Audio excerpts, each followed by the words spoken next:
BHP Group and another party. Sorry, we didn't start at 10 o'clock on the dot. On the other hand, we started at 10:05 rather than 10:35. So I'm very grateful.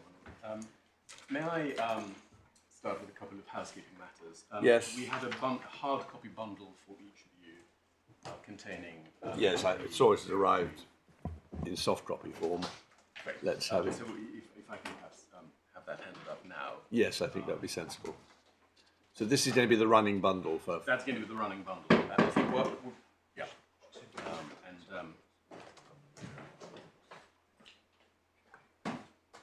I think it may be that like you'll find that the second bundle is only sort of doesn't have much in it at the moment. So it may be that the next round will simply be handouts of the actual copies. Yeah, well, that's what I assumed. Yes. Yeah. Thank you very much. Thank you very much. It should be you first, sorry. I can live with that.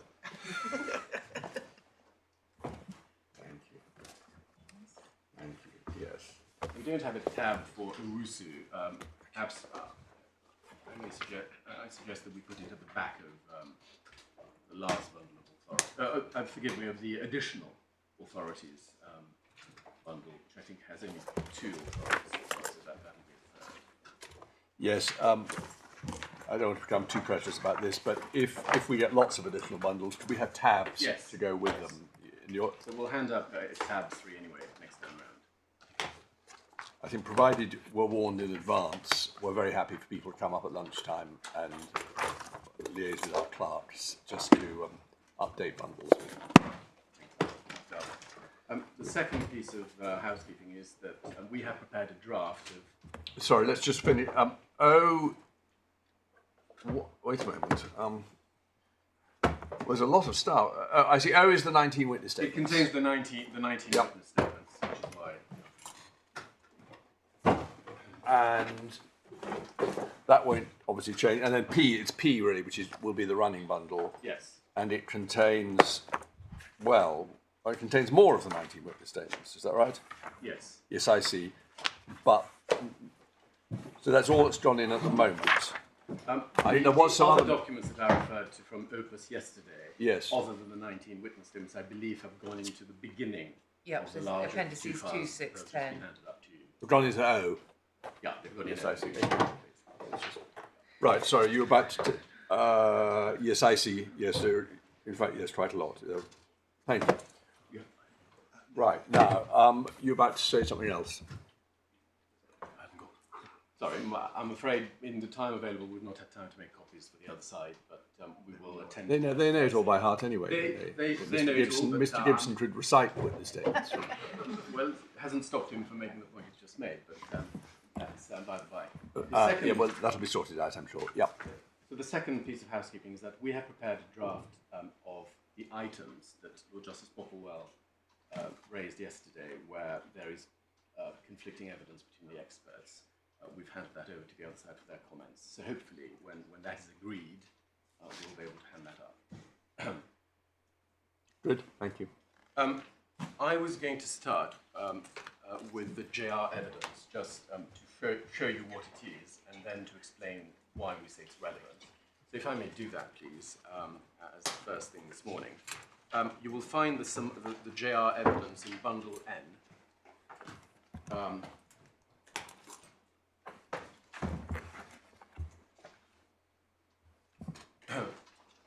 I should say my transcript is not coming up.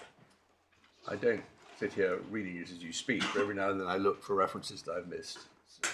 Do I need to press anything to get it going? Live transcript? Are you on the real time tab? In the real I'm not on ending in particular. Real time, yes, I see.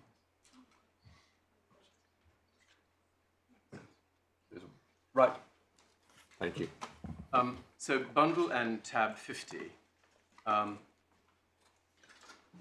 basically 3 documents that I'm going to show you from there. The first is a Samarco JR plan, and obviously when we're referring to a JR plan, it's the plan proposed by Samarco as part of its bankruptcy protection application.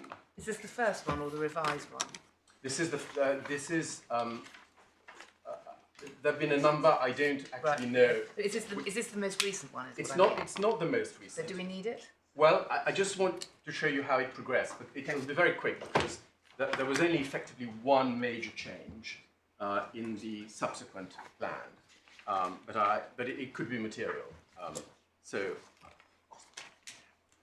There is, we understand, a yet further revised plan that was produced last Friday, but that document is not in evidence, and the parties haven't agreed any text to update the joint statement of facts in relation to that document. So This is a result of the meeting that we were told would be happening last week. Exactly, which Yeah, I believe was yet further adjourned because of the production during the meeting of a yet further revision of the plan. Yes, I see. Okay. So if we start briefly with the context for the plan, if you look at page 2997, paragraph 2.3, if you look at the first paragraph under the heading 2.3, on November the 5th, 2015, page 2997,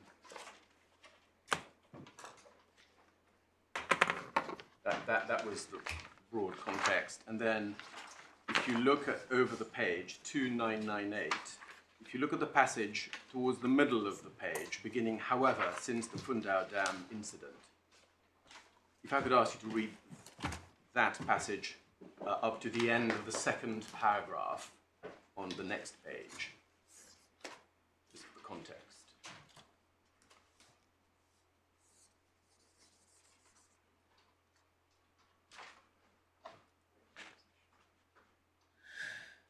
Sorry, I don't want to.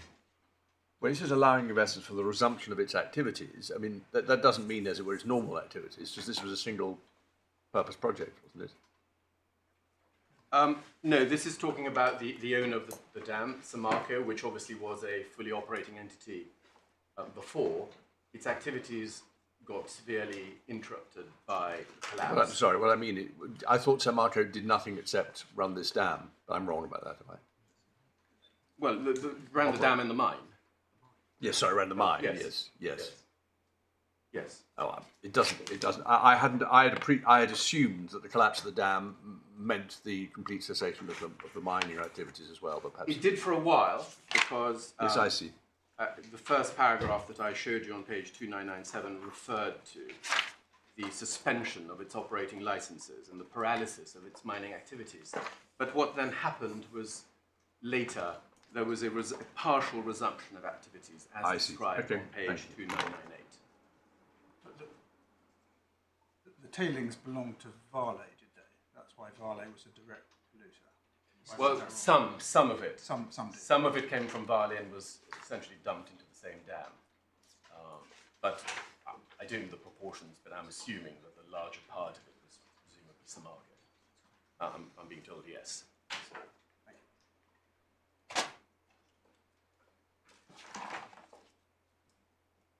Yes, I see. Sorry. If only I'd even read the next paragraph, I would have seen that. Yeah. Where do you want us to read on 299? To the end of the second paragraph on the next page, please.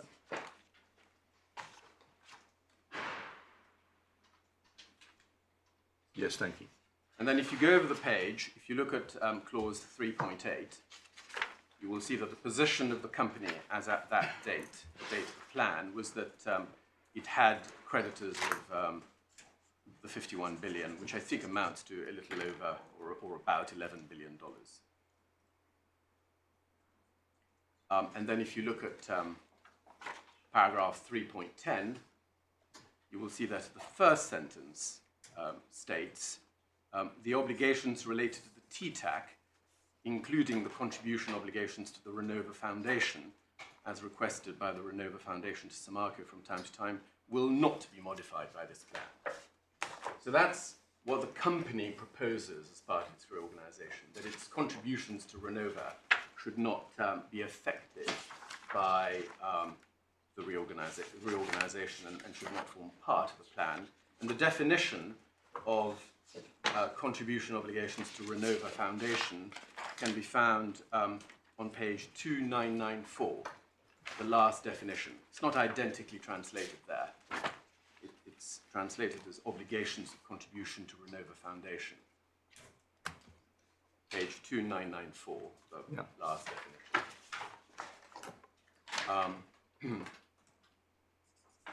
And then if we go back to clause 3.10, you will see that the second sentence went on to provide, furthermore, Samarco reiterates its commitment to comply with its obligation of total reparation for damages arising from the collapse, regardless of the request for judicial reorganization.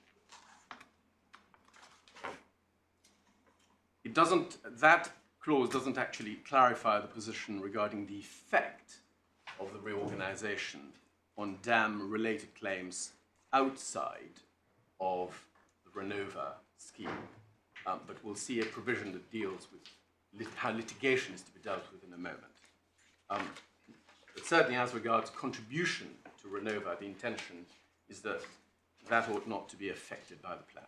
That's their proposal. If you then go forward to page 3004, one of the principal elements of the proposed reorganization is in clause 5.3.1. And that relates to unsecured claims, generally. And that provides that there will be a 75% haircut in relation to all unsecured claims, point one. Point two, that the unsecured claims will be essentially repayable over a near 20-year period to the end of December 2041, carrying a rate of interest of 1% per annum, with some inflationary adjustment. And you will see in a moment how creditors have calculated the net effect of that provision, and it is a haircut of 96.8% in terms of time value, when you take account of the time value of money.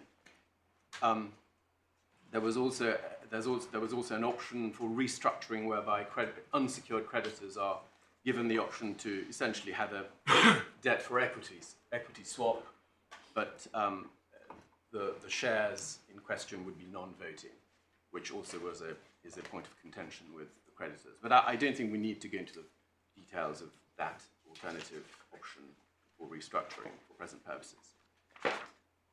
Then, if you go to the next main provision, clause 5.8 on page 3007,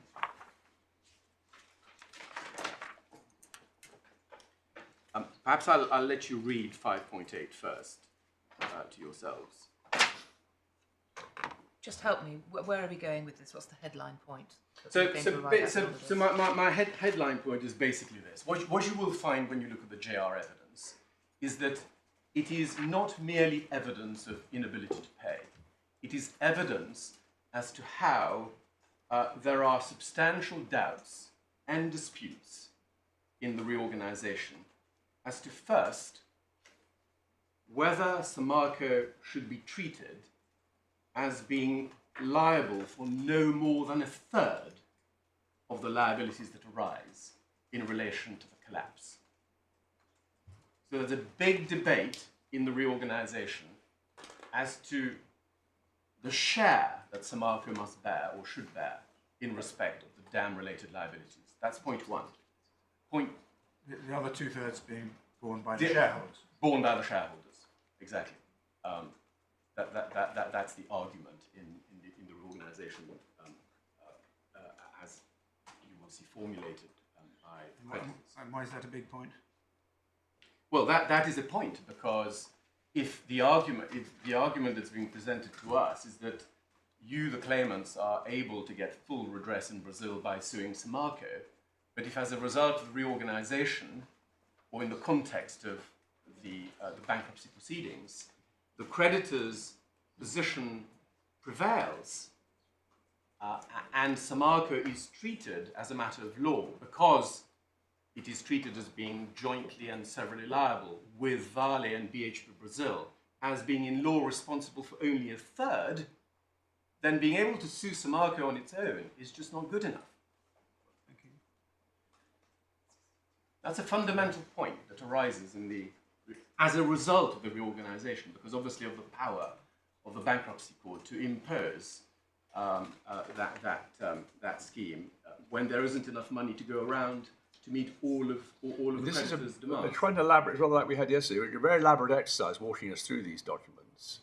Yeah, maybe you've nearly finished, in which case fine, but is this a useful use of your time? Isn't it better to make the points that you started to make just now in answer to my lord, and then give us the references afterwards? Well, I'm very happy to do that too. Well, I'm just conscious of the I fact don't want to that, dictate, because I don't know where you're going with this. I understand. But we had this problem yesterday. We spent a lot of time on a document where we didn't know where we were going, and that, in the end, quite a narrow point came out of it.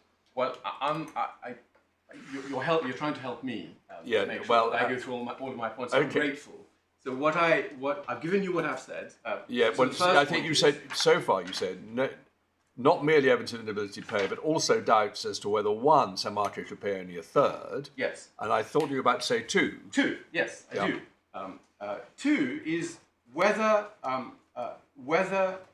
dam-related claims against Samarco should be treated as pre-bankruptcy credits and subject, therefore, to the reorganization, not outside of the reorganization, which would therefore vitally affect the extent of the recovery that can be made in the bankruptcy.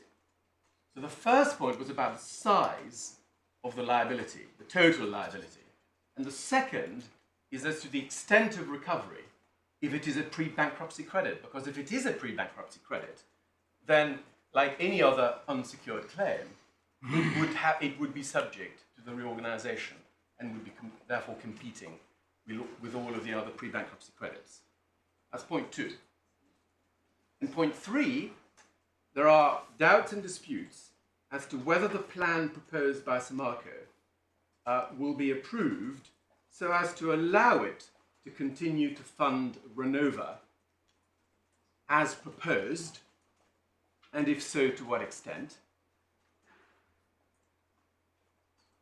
And so as to allow it to be sued in relation to dam-related claims, and if so, to what extent and with what effect?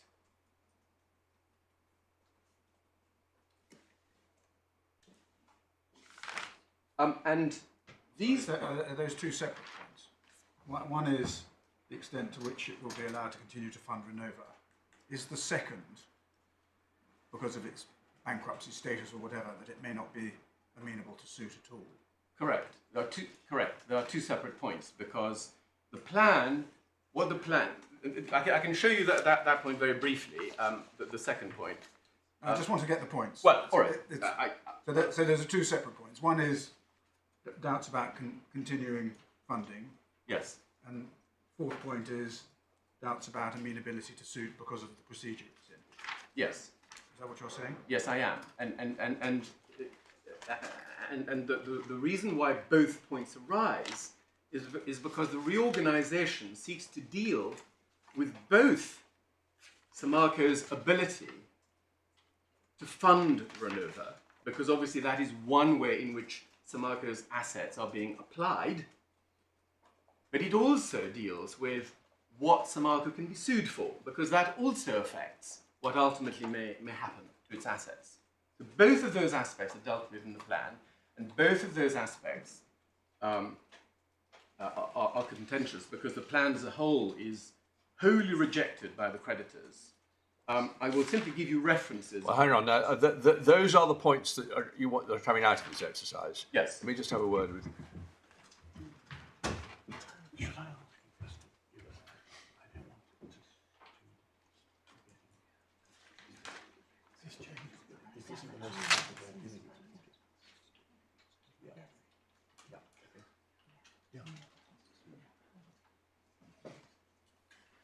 I think the way forward, now we see where this is going, is not to continue the exercise of walking us through the documents unless there are things you really feel you need to show us for some particular reason.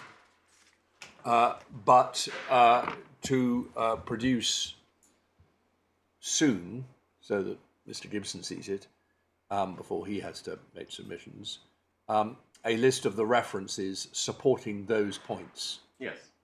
Okay, and then get that in. If it's what juniors are for, they can do it. You may want to cast your eye over it, but you get it in by the end of today, if possible, and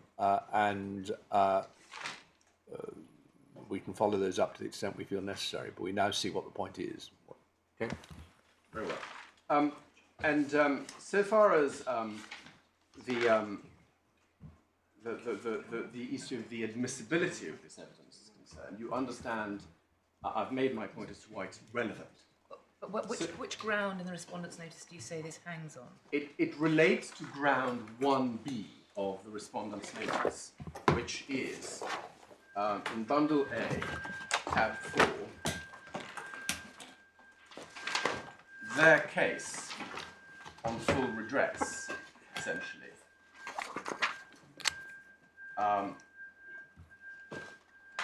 One supporting element of which... So which page are we at? Just forgive me, tab A4, tab 4, page 45. Yes, but which para 1? Subparagraph B. So if you read the introductory words of 1 and then go to subparagraph B.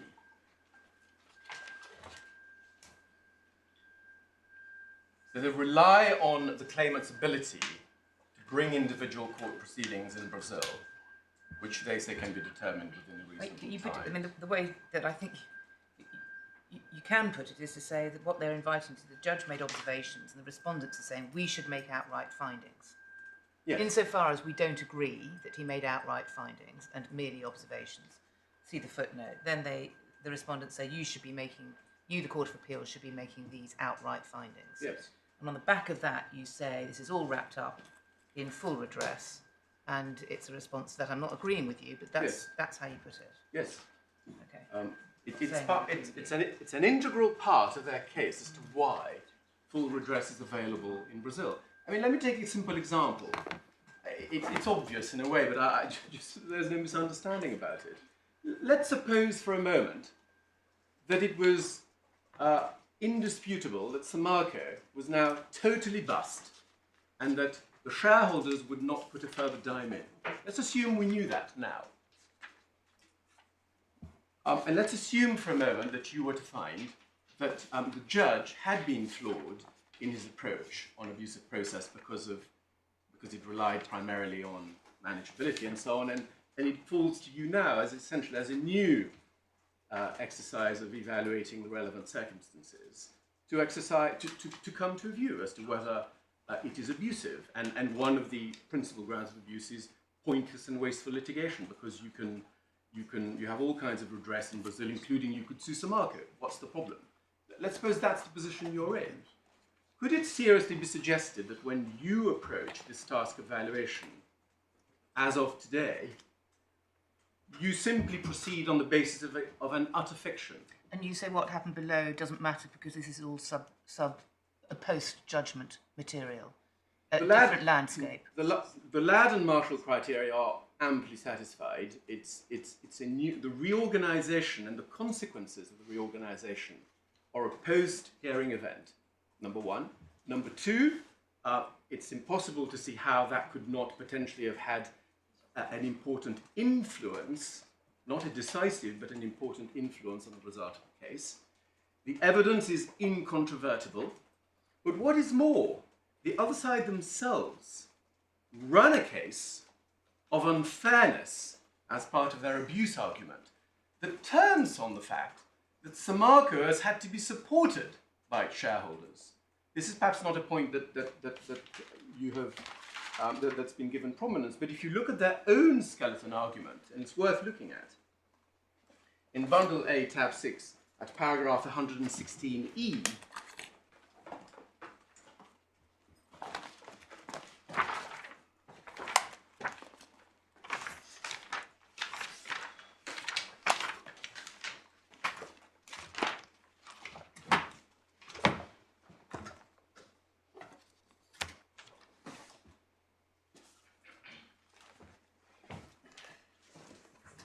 we'll see that they rely on the fact that they have had to support Samarco.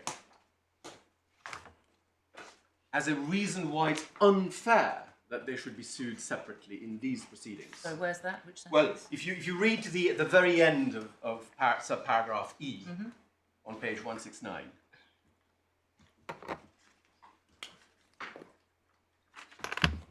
Sorry, it's my fault. Which sentence? The last sentence. Providing funding for some. Whilst they have not. Yes. And where's the link to shareholder support? Well, these are the it's the reference to providing funding for Samarco's activities following the collapse. And if you then see also the later quote, which refers to BHP recognising a provision of 1.2 billion in respect of BHP Brazil's potential obligations under the framework agreement, i.e. TTAP. In other words, the funding of Renova. And they say, so whilst it's true that they haven't been sued before, i.e. the respondents haven't been sued before, they accept that's true, nevertheless they say they're being unfairly treated or unfairly targeted by these proceedings because they have had to provide substantial support to Samarco. So that case itself, the fact that because Samarco has not been able to support itself and they've had to support it, is an integral part of their argument as to abuse generally, quite apart from the more distinct argument about full redress being available through suing Samarco. So it's bound up together in terms of the various strands of their arguments in relation to abuse. And in my respectful submission, it would be an affront to justice if essentially this court were to proceed on the basis of a fictional assumption that everything is absolutely fine with Samarco's financial position. It would be able to meet any claim for full redress that it faced in Brazil, simply because of what historically had happened as between Mr. Hollander and Mr. Justice Turner, which was a bare argument about inability to pay based on accounts. Well, I was going to ask you, what was the basis of the mooted argument then abandoned? Well, the argument It was just the accounts, wasn't it? the argument that was abandoned was essentially that that looking at the accounts, the extent of the assets raised potential doubts as to whether Samarco would be able to meet all of the claims. But that was a case about the ability, the extent of Samarco's assets per se, rather than the impact of a reorganization on the extent of the claim itself as a matter of law, or as to the consequences of the reorganization on the possibility of suit and recovery in the context of the bankruptcy. Those are far more specific points that go to the claims themselves and the ability to claim, as opposed to merely the extent of Samarco's assets. But again, one asks, how can it be that in the context of a broad merits-based judgment, taking account of all of the facts, the court could simply ignore something as substantial as this, even though it's happened recently? I mean, they rely on loads of recent developments in relation to the novel system, for example, which hadn't happened, of course, as at the time of the first instance hearing, but now they rely very happily on all of the various ways in which the novel system has been extended. And they do that because, why do they do that? Because they rely on that as supporting the view that full redress in Brazil is available. How can it be that they can rely on all of this by way of update to the court to buttress their argument of full redress, but we can't rely? But you reject the admissibility of that, don't you? Well, I did, because So it's tit for tat, is it? It's the reverse side of the same coin. It's all in or all out. That's what you say. Well, I'm not a tit for tat person. So I didn't mean that rudely. I was just trying to say. So it's not. I didn't mean tit for tat. I meant. Do you say they go together? Both go in or both go out? No, I don't. Right. I don't. state my position clearly at the outset. I said I wasn't objecting. I'm not now going to kind of skate over that to have a sort of symmetry that you describe. I'm taking the evidence on its merits. I accept the relevance of it as a matter of principle, but I do say that they are wrong in suggesting that we are not entitled to rely on the evidence as a matter of principle as well, notwithstanding that it is new, because it is vitally relevant insofar as you consider that the question of full redress is centrally relevant to your decision. Of course, I accept that you could take the view that, well, it's all very interesting, but this is a strikeout. We're not in a position to make clear and obvious findings about full redress, and therefore this is by the by. I accept you could deal with it in that way, but obviously I need to address the situation, the cater for the possibility you might not take that line. But if you don't, then in my respectful submission, this evidence is vitally important. So that was the first point that I wanted to make in the context. I know that I use a lot of first and second, and it's a little bit easy to lose one's way after one's done that 3 or 4 times. But just to go back to my overall structure of argument, I was addressing the question why the availability of claims, court claims, the possibility of court claims against Samarco in Brazil is not, or not necessarily to be construed as being the availability of full redress in Brazil. The first element of that, the first reason why that is not necessarily to be equated with full redress is Samarco's position, the updated Samarco position. The second point that I want to make in that regard is that even if the court were to treat the JR evidence as inadmissible and were to shut its eyes to the reality of Samarco's position, there's no reason why the court should be required to assume now, and no reason why, when the claimants filed their claim forms back whenever, that they should have assumed that Samarco would necessarily have been able on its own to meet all of their claims. Just as a matter of, as a conceptual proposition, irrespective of detailed evidence, which of course claimants very often would not necessarily have when they start their claim. So even at this conceptual level, in my respectful submission, it's not really possible to say that it's clear and obvious that what you are doing is abusive. And the point here is that our pleaded case, and you will see that more clearly when I go through the detail of the master particulars of claim, our pleaded case is in respect of BHP PLC's and BHP Limited's own failings through their appointees on the board of Samarco. It's a case of direct management failure at the highest levels within the BHP Group in relation to what happened. And so in that context, it's completely understandable in my respectful submission and totally reasonable that claimants in my client's position should see and should naturally see, without thereby being held to be behaving abusively, should see those two companies as natural defendants, because that's the nature of the case that's advanced. Thirdly, it's obvious that the BHP Group is absolutely determined to keep liabilities at the Samarco level. And you know how they've never admitted, Vale and BHP Brazil have never admitted liability.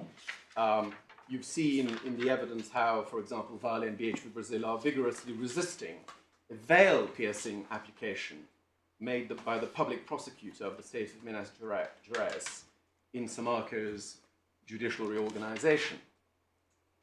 And the only extent to which Vale and BHP Brazil have been prepared to act as guarantor, if I can put it that way, to Samarco on a 50-50 basis has been in the in clause 237 of the TTAC in relation to the funding of Renova. What you don't have is an unlimited guarantee or security from Vale or BHP Brazil, or indeed the wider BHP Group, in respect of Samarco's total liability to victims of the collapse. You don't have that. Now, of course, from BHP's perspective, it's a perfectly understandable commercial strategy. From that perspective, there's no criticism intended. But the question for the court is, in these circumstances, whether it is an abusive process for the claimants not to put all of their eggs in the Samarco basket in Brazil. And we say the obvious answer to that is it's clearly not abusive not to adopt this wholly blinkered approach that the other side suggests should be taken as one of the central foundation for their argument for full redress. The fourth point I want to make, still in this context, is that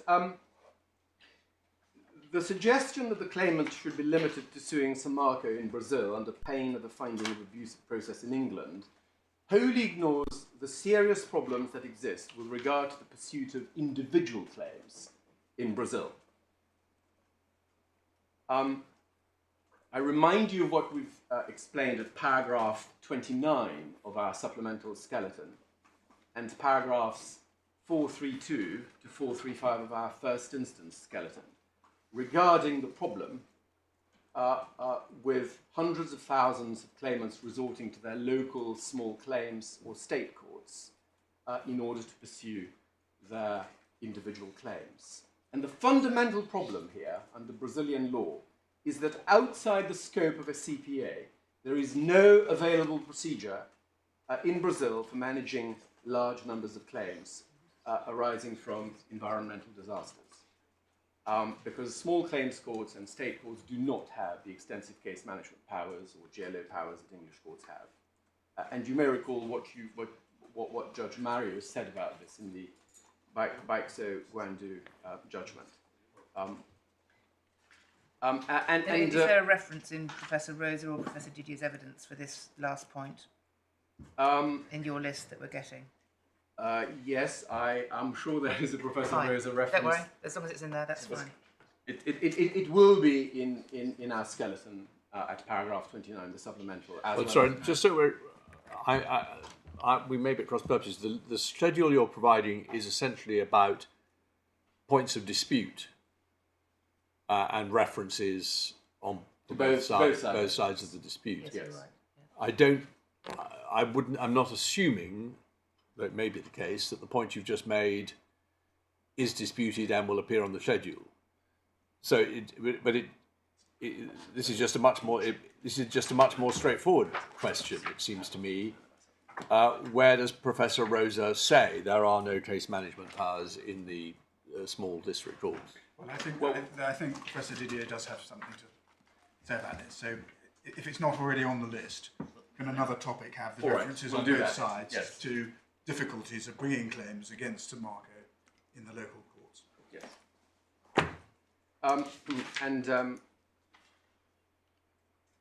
But just for reference, in terms of what certainly Judge Mario thought of the matter, the Bundle G, tab 22, page 1050. If you want to look at that very briefly, probably a passage you've read before. And you have given the references. You have given the references. I was Mr. wary Troy, you have given the references in paragraph 29 of your supplemental skeleton to the relevant parts of Rosa and Didier. I'm grateful. Yes. But I'll just give the references to the Baixo Guandu judgment. So it's page 1050, the last paragraph, and page 1069, the fifth and the second paragraphs from the bottom.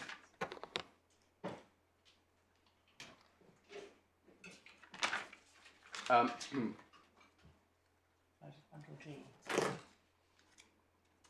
mean, the truth is that on this aspect of the case, Judge Mario has basically written your submissions for you. Well, he certainly has. Certainly in the passages where he explains the dealing with the autonomy of the will and the need to preserve access to justice for those who are not prepared, who are not happy with rough justice. Well, not so much that but he points out yes. the difficulties, Yes. and from the position of someone who might think was likely to know about pursuing both claims under the Renova schemes, and claims in the individual justice system. Exactly. Yes, absolutely. And a further point that I asked you to bear in mind is that there is also the obvious fact that in proceedings such as these, the claimants are obviously able to act collectively as a well-funded group with sophisticated legal resources at their disposal. Whereas in the world of individual claims in their local courts, each acting on their own, they would essentially not have the benefit of the shared intelligence, expertise, or resources that they are able to have in a group action such as this in order to vindicate their rights as effectively as possible. So there's a lack of parity in this regard as well that it is very easy to overlook. I mean, just imagine for a moment the local fisherman wants to make a claim for what is lost. What's he going to do? He goes to the local court and does his best. He may, with a bit of luck, be able to find a local lawyer who's prepared to help him. But can that really be compared to this sounds an extremely arrogant thing to say, but can that really be compared with the legal firepower, if I can put it that way, that he can get the benefit of through a more structured, well-funded, and carefully researched group action of this kind? It's not really the same thing. Now, the fifth point, I've only got two more points, so won't go beyond sixth. The fifth point is that the respondents point to various advantages, they say, in suing Samarco in Brazil. And there are things like language, location of witnesses, Brazilian law, and so on and so forth. And the short answer to all of these points is that these are all forum factors.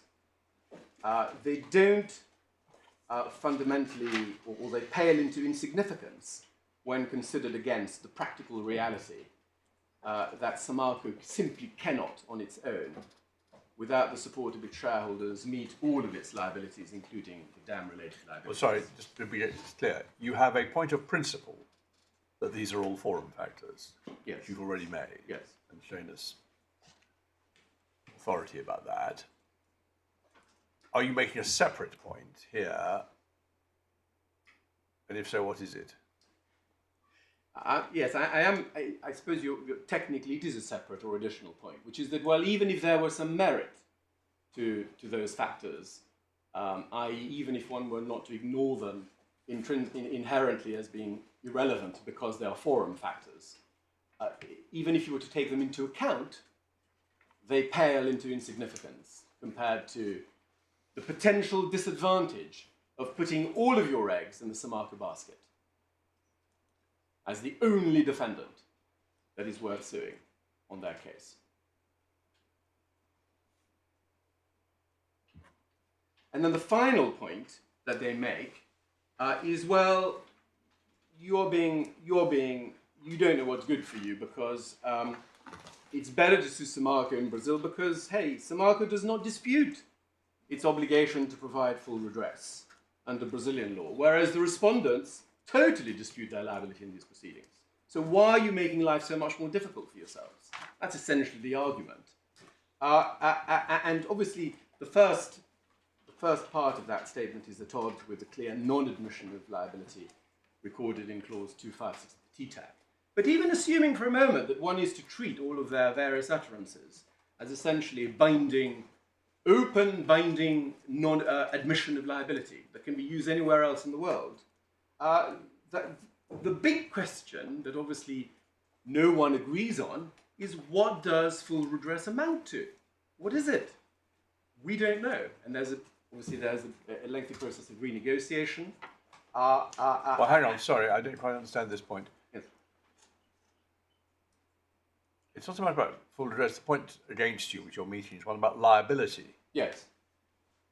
I've understood full redress to mean compensation irrespective of liability. Yes. So this isn't really a point about full redress. This is a point about the point that You're you've got to right. meet. It's a point about liability. Your logic is, if I may say so, impeccable. You're quite right. The point of principle is the point about liability at the moment, rather than the actual quantification of it. And so, really, where I rest in relation to this issue is that, again, it begs the question whether it is unreasonable for us, even if the position that we face is that Samarco would simply walk in court and say, well, let's move straight on to causation and damages. Let's not worry about liability. We're totally liable. Put our hands up. And even if that's the position that we're facing, you're still left with the huge issue of whether we can safely assume, or whether we could have safely assumed when we commence these claims, or even as of now, whilst pursuing them, whether we can safely assume that Samarco is going to be good for every penny that it owes. And that's not an assumption. I mean, I accept that. That's coming back to the same point.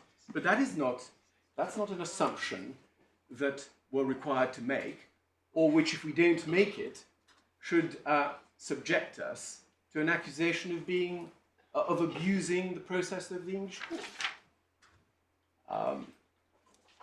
Even if you were to take the view, that we're being deeply pessimistic as to the reality of suing Samarco only in Brazil, we're just being unrealistic and pessimistic. It's still very difficult. It would still be very difficult in that situation to describe our desire to sue those who we say are responsible for the collapse by reason of their failings in relation to the collapse. That it's unreasonable for us to sue them when they are able to pay, and there's no doubt about their ability to pay.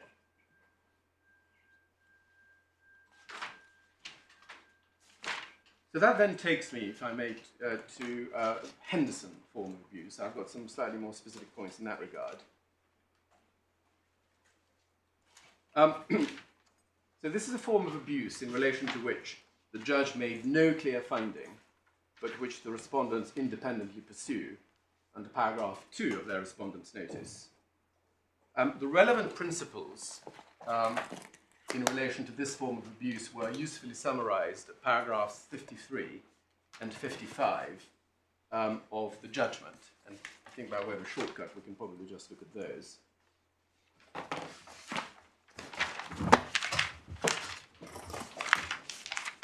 Should perhaps alert the parties in case they're unaware. I had a canter through all the authorities on Henderson abuse recently in a case called COZA, K-O-Z-A. So if you think I got those wrong, it's probably wise for you to address that. Is that the one that went to the Supreme Court? Forgive me to be asking you a question. No.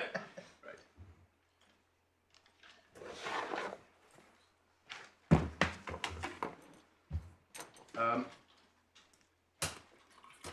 So if we remind ourselves of what the judge quoted at paragraph 53 and 55, and in particular, if you look at paragraph 49 sub 5, so just for the context of Lord Justice Clark's observations as quoted in 55, he posited a case where, if you look at 49 Roman 1, where A has brought an action against B. He poses the question whether a later action, and what he means by that is a later action by A against B or C, may be struck out, where the second action is an abusive process. I'm really sorry, it's very irritating to go back, but it's important for my own thinking, if that's all right. Can I just go back Yes. for a quick question on the admission of liability by Samarco point? Am I right in thinking that Samarco positively denies liability to the 13 large businesses?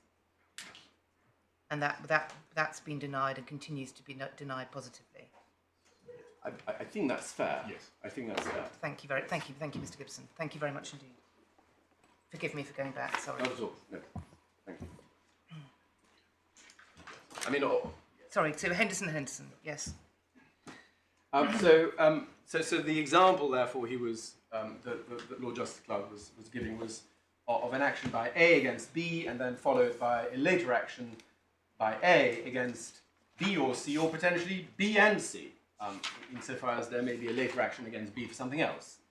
And so the question he was posing at 49.5 is this. The question in every case is whether applying a broad merits-based approach, A's conduct is in all the circumstances an abuse of process.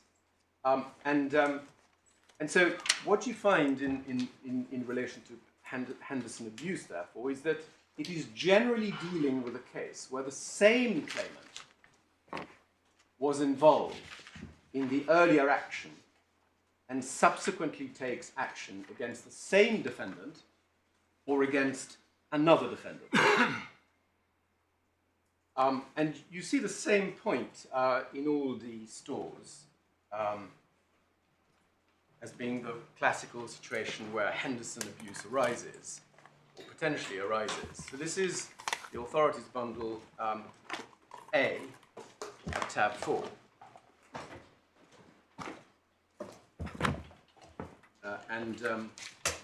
You'll remember, you'll recall having a brief look at that, but so that's bundle A tab 4.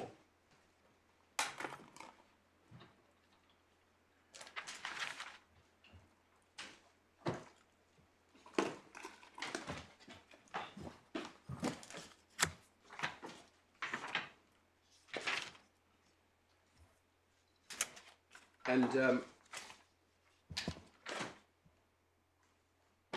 if I could ask you to look at, obviously you've read earlier letter H of the head note. Then in paragraph 6,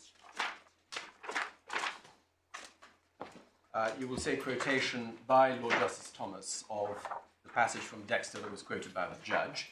So there's common agreement that that's quite a very useful summary of the principles. And then if you go to paragraph 10, Sorry, which page is? paragraph 6 is on page 89 of the bundle.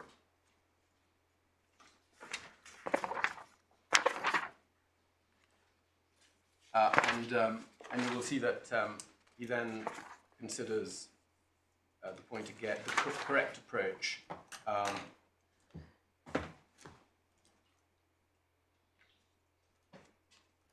in this context. And the assumption that he makes in paragraph 10 is that the claimant is the same, and the issue is whether the difference in defendants necessarily precludes a finding of abuse as against the claimant.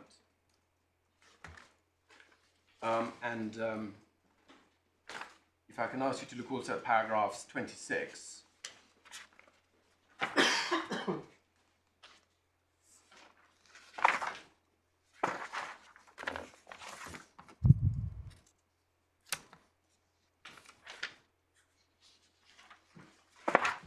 And also 27.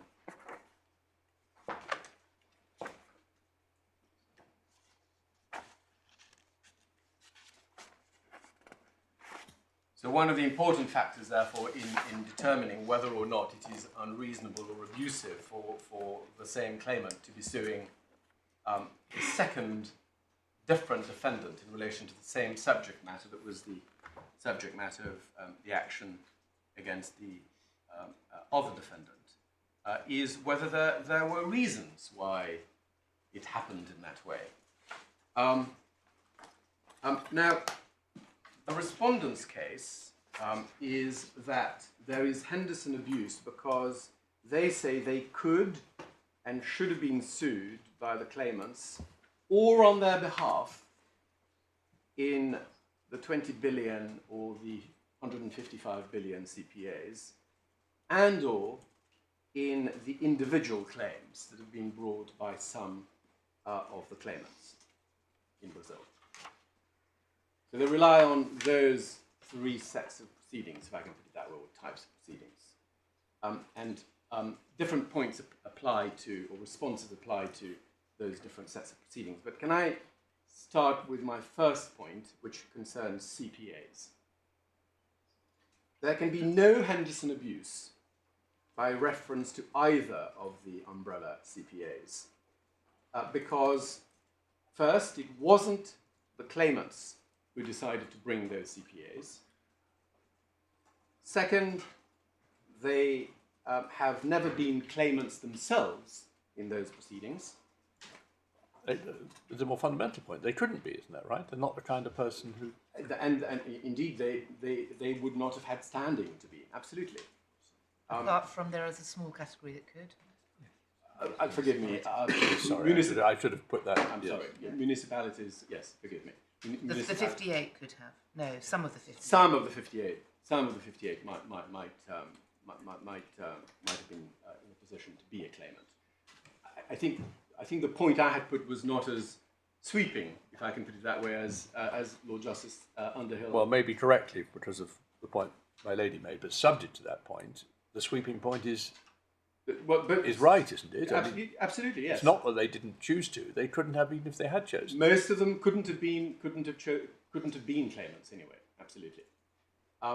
But even insofar as one were to have regard to and I'm not using this in a technical sense, the representative nature, if I can put it that way, of the CPA, that the relevant public authorities bringing the claim for the benefit of individuals who are victims. Even insofar as you look at it from that perspective, the claimants themselves have never been involved in or consulted about who should be sued, who the defendant should be, which causes of action to advance, or what relief to seek.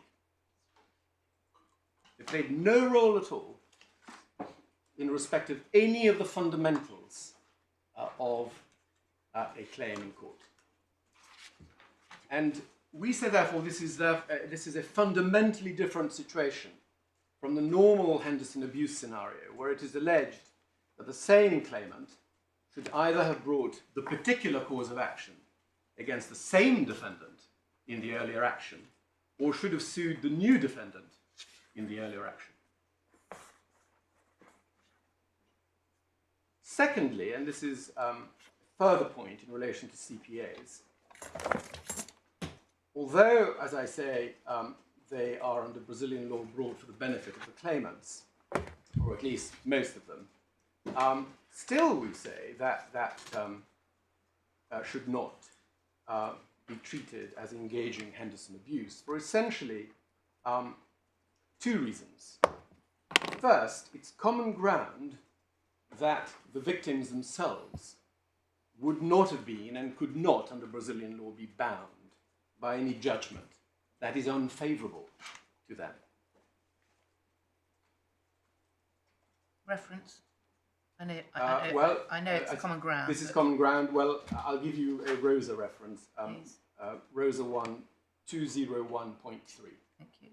That's K/35/2088. Page 2088. And what that means is that there is limited identity of interest between the parties. And that has an important consequence if one is trying to reason by analogy, because it's established, well established, in relation to issue estoppel, that where you have a judgment which would only be binding one way, depending upon the result, that is not treated in the context of issue estoppel as being sufficient to create privity of interest. I just want you to show you this very briefly. Is it not a slightly simpler point than that? That if under the local procedure it would be permissible to sue separately and outside the CPA in the event of an unsatisfactory result, it can't be regarded as in some way a claim that ought to have been brought, which is part of the Henderson jurisdiction. A claim that ought to have been brought in the CPA. I agree that that is a simpler point. If I'm playing devil's advocate, although I shouldn't be doing that because there's loads of them to do that, but it might be said as against that it's a point of principle that one is dealing with at a time when you don't know what the outcome of the judgment will be, and therefore it might be said, well, it's still wrong for you, as it were, to have the benefit both of having a go through the CPA once and then have another go separately when you had a chance at least to succeed through the CPA and get what you wanted. Could be said.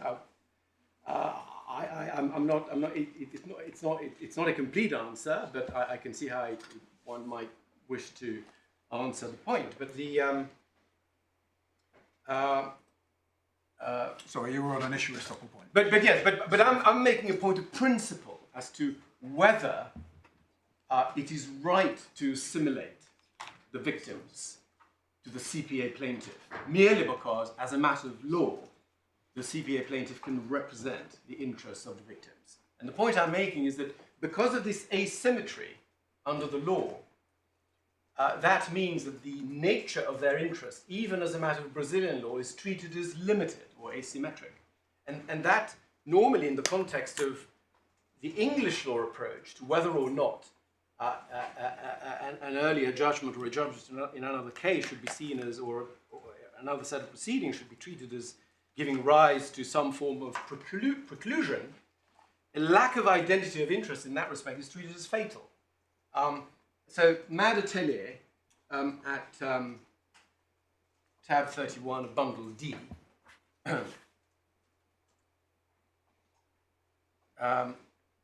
if I could ask you briefly to look at paragraphs. While we're digging it up, you've given another reference to the matter of Brazilian law, nature of the interest being treated as asymmetric. Are you going to give us a reference for that? Well, I think the reference is the same reference as i.e. Rosa 1201.3, right, because that's just the logical consequence of an unfavourable judgment not binding the victims. Understood. I think I meant asymmetry purely in that sense. I see. Nothing more elaborate than that. All right. But you will see that in Mad Atelier at paragraph 63. Oh, you do want us to go to it? Yes, I think tell us where it is, mind. Just so bundle D, the authorities bundle, tab 31. Thank you.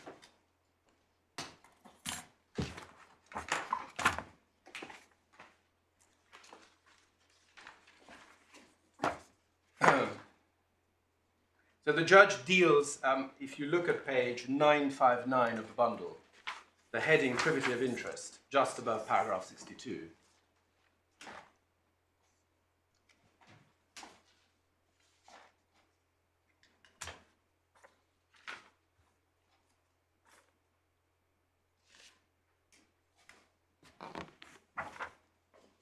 Yes.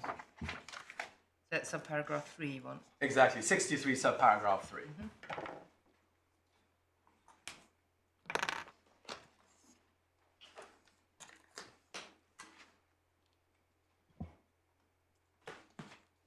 And that is a useful analogy in my respectful submission, if and insofar as the other side, well, as they are relying on the supposed identity of interest between a CPA plaintiff and the victims.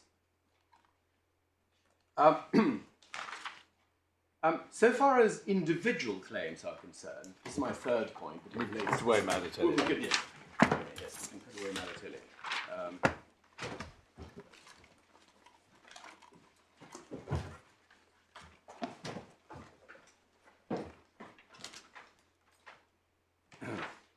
So my third point relates specifically to individual claims. Insofar as the respondents rely on the fact that some of the claimants have brought their own individual claims in their local courts,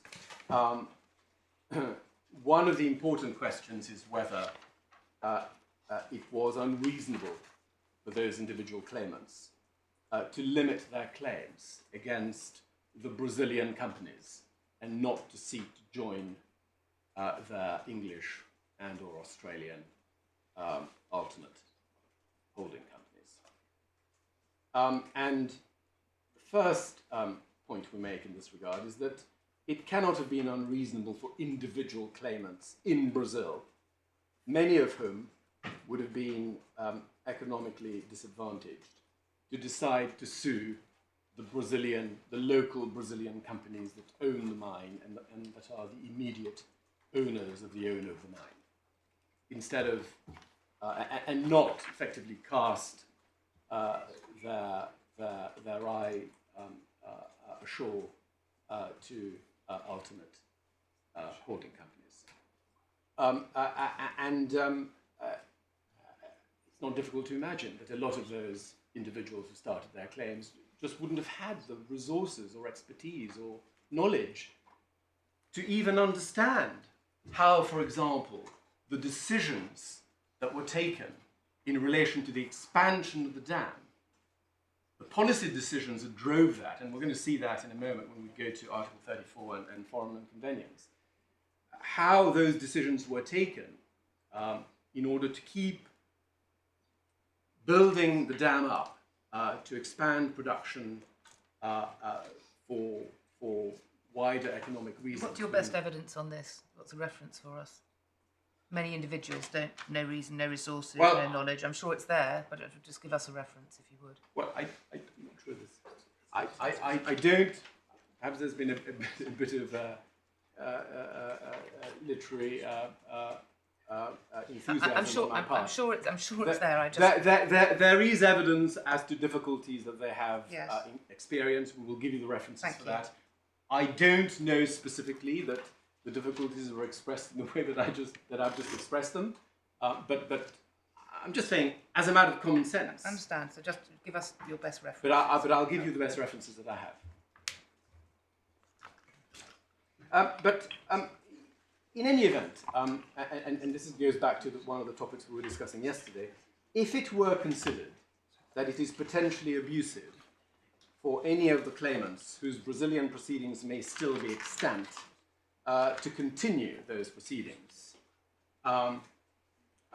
whilst simultaneously claiming in England, having reflected on the matter overnight in the light of, obviously, comments from the entire bench, a possible way of dealing with this, in my respectful submission, would be to leave it open to the respondents, effectively to make a fresh abuse application if they so wish, that would be targeted in relation to those claimants, but critically supported by evidence, and this is what is lacking at the moment, supported by evidence as to the precise extent of the overlap between those claims that remain extant in Brazil, even if stayed as a result of the IRDRs, evidence as to the extent of overlap between those claims and the English claims, and evidence as to the status,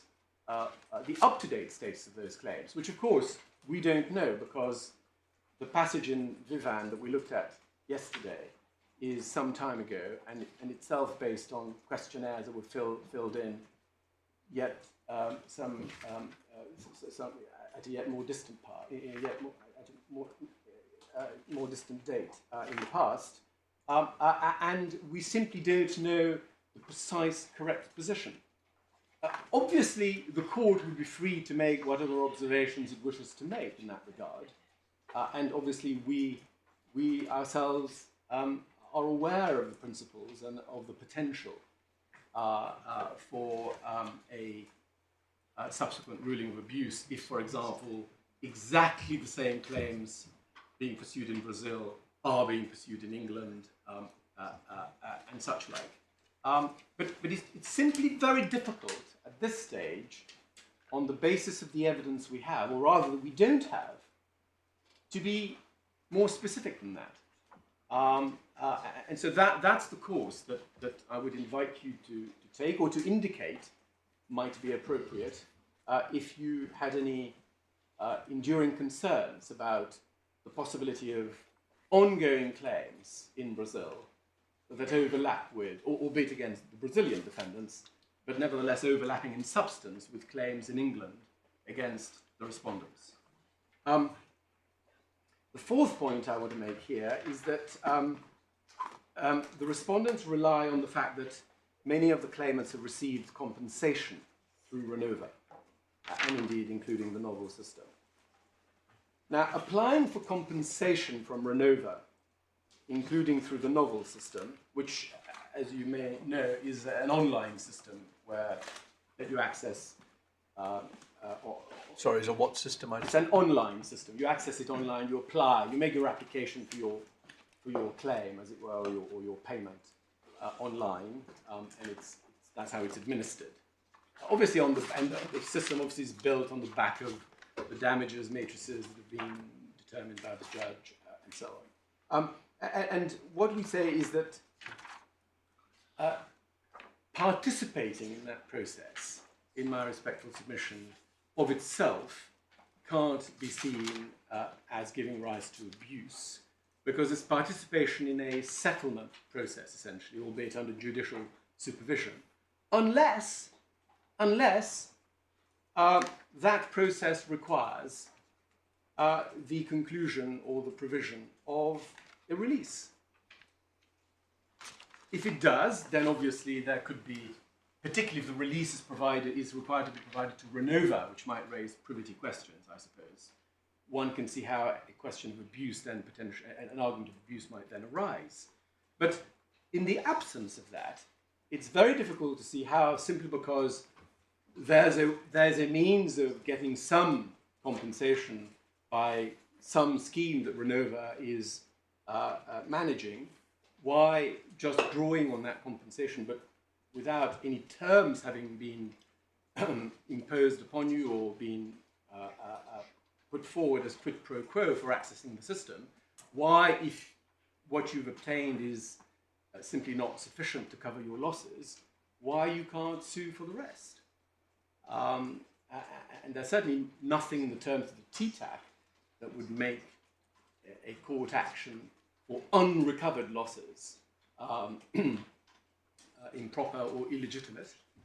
And so, yes, if it boils down to the fact that they want to rely on their releases, that again is a point, in my respectful submission, that can take care of itself later in the proceedings, once there is greater clarity as to who those people are, what the terms of the releases are, and whether or not there is any issue as a matter of Brazilian law, assuming that's the governing law, which presumably it will be, as to the effect of those releases. The fifth point I want to make is that there may be more complicated issues than just the wording of the releases. there could be privity issues. For example, if the releases are given to Renova. There's some evidence, isn't there, in the 19 witness statements about the circumstances in which some of the releases have been signed. There could be, indeed, there could be other vitiating factors in relation to how those releases were procured. In fact, I think maybe one of the priority access may have touched upon that. I can't remember which one, but I'm afraid I can see your look, and I'm trying to remember now which particular priority axis, but I'm afraid I can't. But it doesn't particularly matter for present purposes. The fifth point I wanted to make is that it is also relevant to take account of the fact that neither of the two umbrella CPAs has ever gone to trial. This is not a case where there's been a full trial in one action, judgment in it, and then a second attempt to have another go, either on a wider basis against the same defendant or against a new defendant. The 20 CPA, as you know, was effectively settled on the terms of the TTAC, and the 155 CPA has been the subject of multiple stays almost ever since it began, basically, or at least certainly from an early stage since January 2017. Are the 20 billion CPA proceedings still in existence? I don't believe so, because I think the merits phase has been formally concluded by the ratification of the GTAC, because one of the terms of the GTAC clause 103, I believe, calls for the dismissal of the merits phase. Don't let me hold you up now. Again, Yes, if someone, I if someone believe could it's just give me a reference for that. I'd be very grateful. Thank you. the number of the clause. Well, I'll double check the number of the clause. I think it's GTAC 103, or it may be 102 or 101 thereabouts. And the final point I want to make on Henderson abuse is to ask you to stand back and go back to the core criteria of Henderson abuse. First of all, there's no question of the respondents being vexed twice or being unjustly harassed or oppressed at all, in my respectful submission. The only element of potential oppression they point to, which I drew to your attention earlier, in the context of Samarco's financial position, is that they say, well, shareholders may have provided support. Well, if and insofar as support has been provided to Samarco, which has allowed the funding of Renova, which has resulted in the mitigation of any of the losses of the claimants, their interests in that regard can be fully protected through the quantification process in the proceedings. So there's no question of any enduring unfairness in that regard. And I also ask you to remember this, that, and that applies in particular in relation to the umbrella CPAs, it has repeatedly been said in Johnson and Gore Wood that it is wrong to hold that because a matter could have been raised in earlier proceedings, it should have been raised, so as to render the raising of it in later proceedings necessarily abusive. And that's obviously a critical, it's easy to overlook that because once one gets into the mode of thinking of, well, you could have done it, the should very often seems to automatically follow. But there are two distinct points. It's could and then should. And that's why, for example, before you jump from could to should, you need to consider, amongst other things, the question whether there might have been reasons why what happened before happened in the way it did. But, so bearing that in mind, secondly, it's also been repeatedly said that it will be a rare case where a party who was sued in an earlier action can claim to be oppressed by a later action against it, and that's Dexter, paragraph 53. Sorry, who was not sued. Sorry, who was not sued. That it will be a rare case where a party who was not sued in an earlier action can claim to be oppressed by a later action against it. Dexter, paragraph 53. And what I say in relation on the back of those two propositions is that it must be an exceptionally rare case of Henderson abuse where neither the claimant nor the defendant was a party to earlier proceedings. Going on with the Henderson and the Johnson and Gore Wood analysis, which involves consideration of the private interests and the public interests. In terms of the private interests involved, the claimants have an obviously powerful private interest in seeking redress against those who are at least arguably responsible for the collapse and who would be able to pay for the consequences. On the other hand, the respondents have a legitimate private interest in ensuring that compensation that has been paid to the claimants through Renova, and indeed through programs of reparation, potentially, are all properly to be taken into account. But those interests, the latter interests of the respondents, are perfectly well capable of being taken into account, as long as the claimants' private interests are also taken into account by permitting them to pursue their claims. In terms of the public interests involved, we do say there is a strong public interest in large quoted companies, such as the respondents, who are arguably liable for such a huge disaster, to be held accountable, and for their conduct to be the subject of scrutiny in a court of law, insofar as there are arguable grounds for doing so. And there's no public interest whatsoever in seeking to prevent such scrutiny. Admittedly, I agree, subject to the argument that this is all pointless and wasteful. I accept that. But we're on to Henderson abuse now. So we've got past pointless and wasteful, but they say even if it's not pointless and wasteful, you're still being abusive on Henderson grounds. So if you get to that point, it's not pointless and wasteful, they're still saying, well, the balance of interest is against you. And I say, well, that's very hard to see.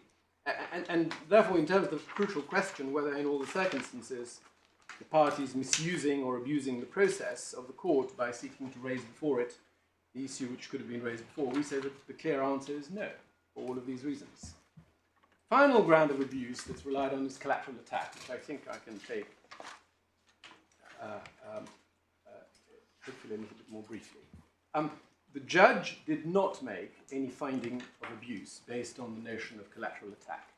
This is paragraph 96 of his judgment. But the respondents rely on it at paragraph 3 of their respondent's notice. And the factual basis of the argument is said to be, first, the 20 billion, well, the two CPAs again. Secondly, the priority axes and the local commission proceedings. And thirdly, the IRDRs. Let me start with the law briefly. There is a useful and fairly up-to-date summary of the collateral attack form of abuse of process in Mad Atelier in Bundle D, tab 31, at paragraph 75 and 76. You may wish to look at that very briefly. Some of the themes that are covered in those two paragraphs will feel eerily familiar, having regard to what's been said about Henderson, but there obviously is scope for overlap in relation to those two principles. So paragraph 75, page 963. If I could simply ask you to read to yourselves 75 and 76, I'd be grateful.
Yes.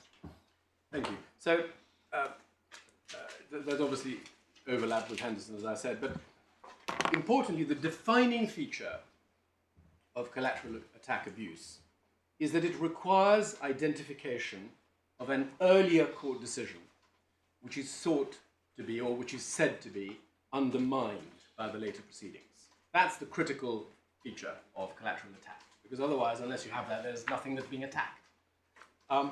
And so, with that in mind, let me turn first to the two umbrella CPAs. And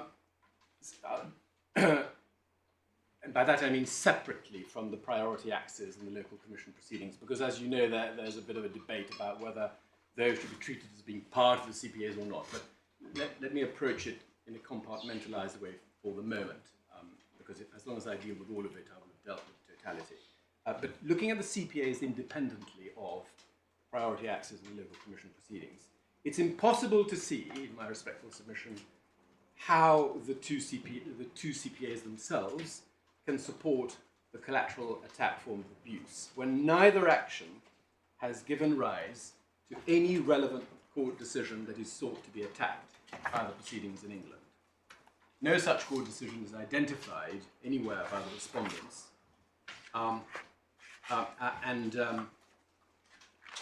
and moreover, as in the context of Henderson abuse, it's extremely difficult to see how there can be said to be a collateral attack by the claimants in circumstances where, as we saw earlier in the context of Henderson, they were not parties to the two CPAs, did not determine who to sue, what to claim, and so on. And additionally, the respondents themselves were never sued. So that, in my respectful submission, is a short answer to their reliance on the CPAs. So far as the priority axes and the local commission proceedings are concerned, Could you just also, sorry to interrupt, give the reference for the debate about whether or not they are separate to the CPAs? I'll put that on my list. Thank you. Just, sorry, it's been in my mind for a while. Why ultimately does that matter, whether they are separate to the CPAs? Surely you seem to need to look at the CPAs as an umbrella and at the individual proceedings and say, in either case, are they a court decision? I obviously see why you say that the CPAs themselves don't involve any court decision, at any rate, unless and until there's a generic sentence. Yes. But if, in some rather odd way, under the umbrella, it could be said of the CPA, particular sorts of court proceedings have been spawned where the court actually makes a determination on a disputed issue, then it shouldn't really matter whether as a matter of Brazilian procedural law they're regarded in some sense as part of the CPA. The crucial question is the nature of the decision. Exactly. You're absolutely right. At the end of the day, and in a way that's why they've relied on multiple types of proceedings. They say, and or CPAs, and or PAs and LC proceedings, and or individual claims. As long as they hit the target in one of those ways, they don't particularly mind. And in that sense, you're right. That the question whether the priority axes in the local commission proceedings are formally part of the CPAs of itself is not relevant in this context. Yes. It may be relevant in relation to other issues, which we'll come to later, but you're right. In this context, it probably doesn't matter, and so therefore the distinction I'm drawing in that regard is perhaps not well taken for present purposes. But let me deal with priority axes and local commission proceedings. As we saw earlier, and I believe is common ground, these are proceedings that arise under the GTAC clause 103, subsection 2. You may briefly want to remind yourself of what that clause says, because it's at the heart of how the priority axis... Remember, we were taking to it actually, but anyway, let's look at it. Yes.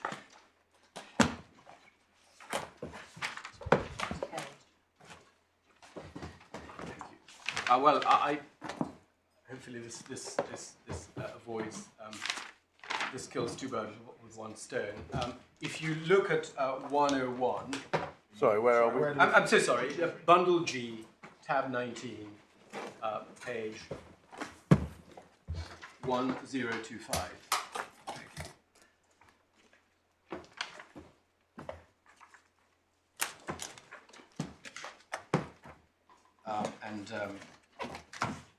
Just to answer Lord Justice Popplewell's question of earlier on about what happened to the 20 billion CPA, you will see the answer in Roman 1 of the main paragraph of clause 103 at the bottom of page 1025.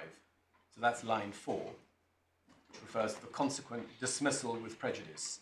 it's referred to as discovery, but this is in fact the cognizance phase, i.e. the merits phase of the action. And then it goes on also to talk of the dismissal of the merits phase of the 155 CPA in relation to injunctive relief.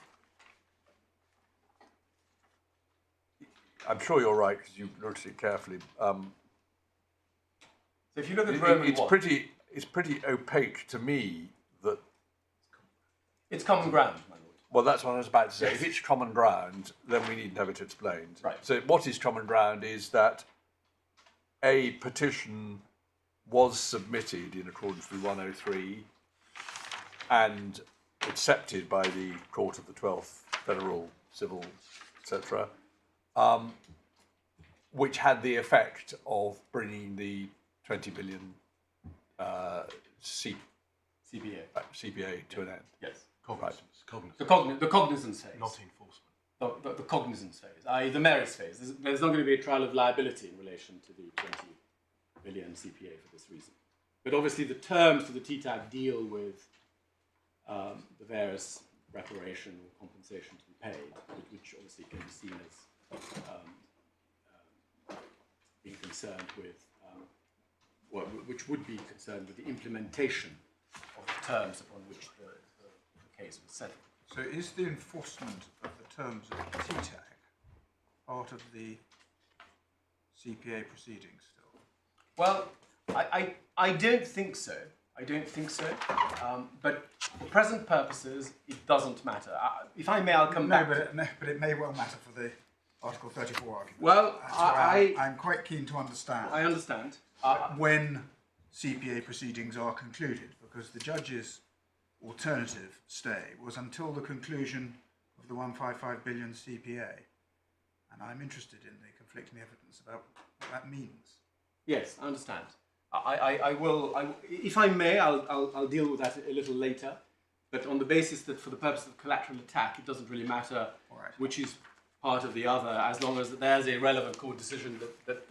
I understand. Yeah. So let me try and finish that point first. So page 1026. If you look at 1032, you will see that to the extent the parties were in disagreement during compliance with the TAP, the amendment to the TAP, the TTAC, and this agreement, if not mutually settled, shall be submitted to the 12th Federal Court, which shall decide on the matter. So in other words, if the parties are in dispute as to Renova's programs, essentially, they can refer the dispute to the 12th Federal Court. And that, in fact, is what happened. And one can see that probably the least controversial way of doing this would be to take you to the respondent's own evidence.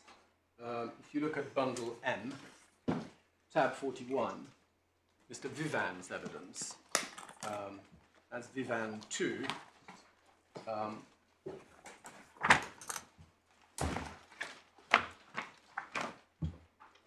And again, this is the point that's obviously is common ground.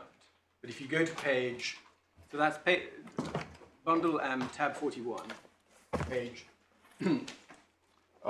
M for mother. Yes.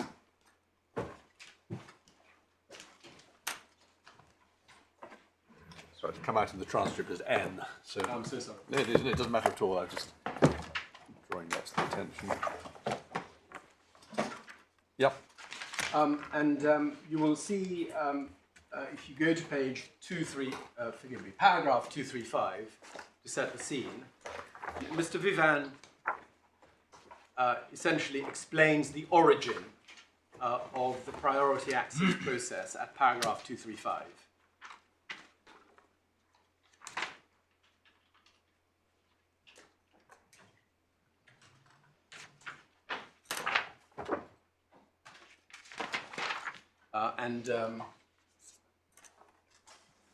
So that was how it all began, and then it resulted over time in the selection of various topics, as it were, as being the subject of discussion and determination as necessary by the court in relation to various aspects of the programme.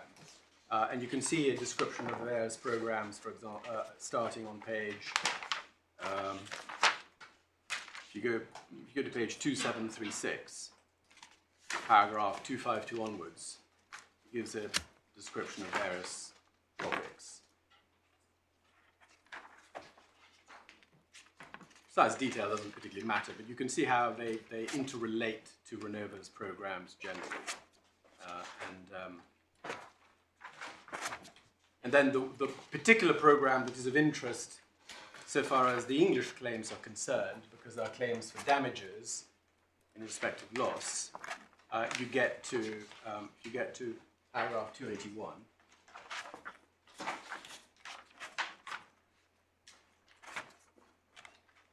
He explains that, as indicated, Axis number 7 was created to bring to the 12th Federal Court the issues of registration and indemnification.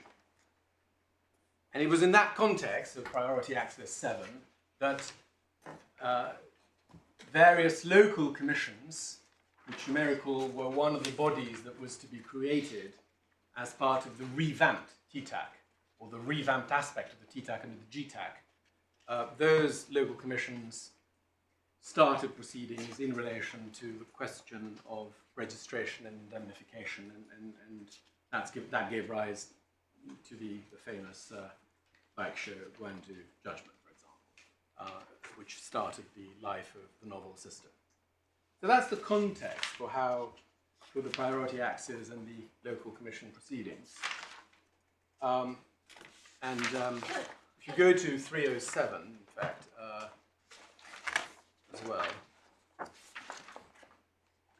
you can see at 307, paragraph 307, page 2750, it marks the beginning of the involvement of local commissions in priority axis number 7.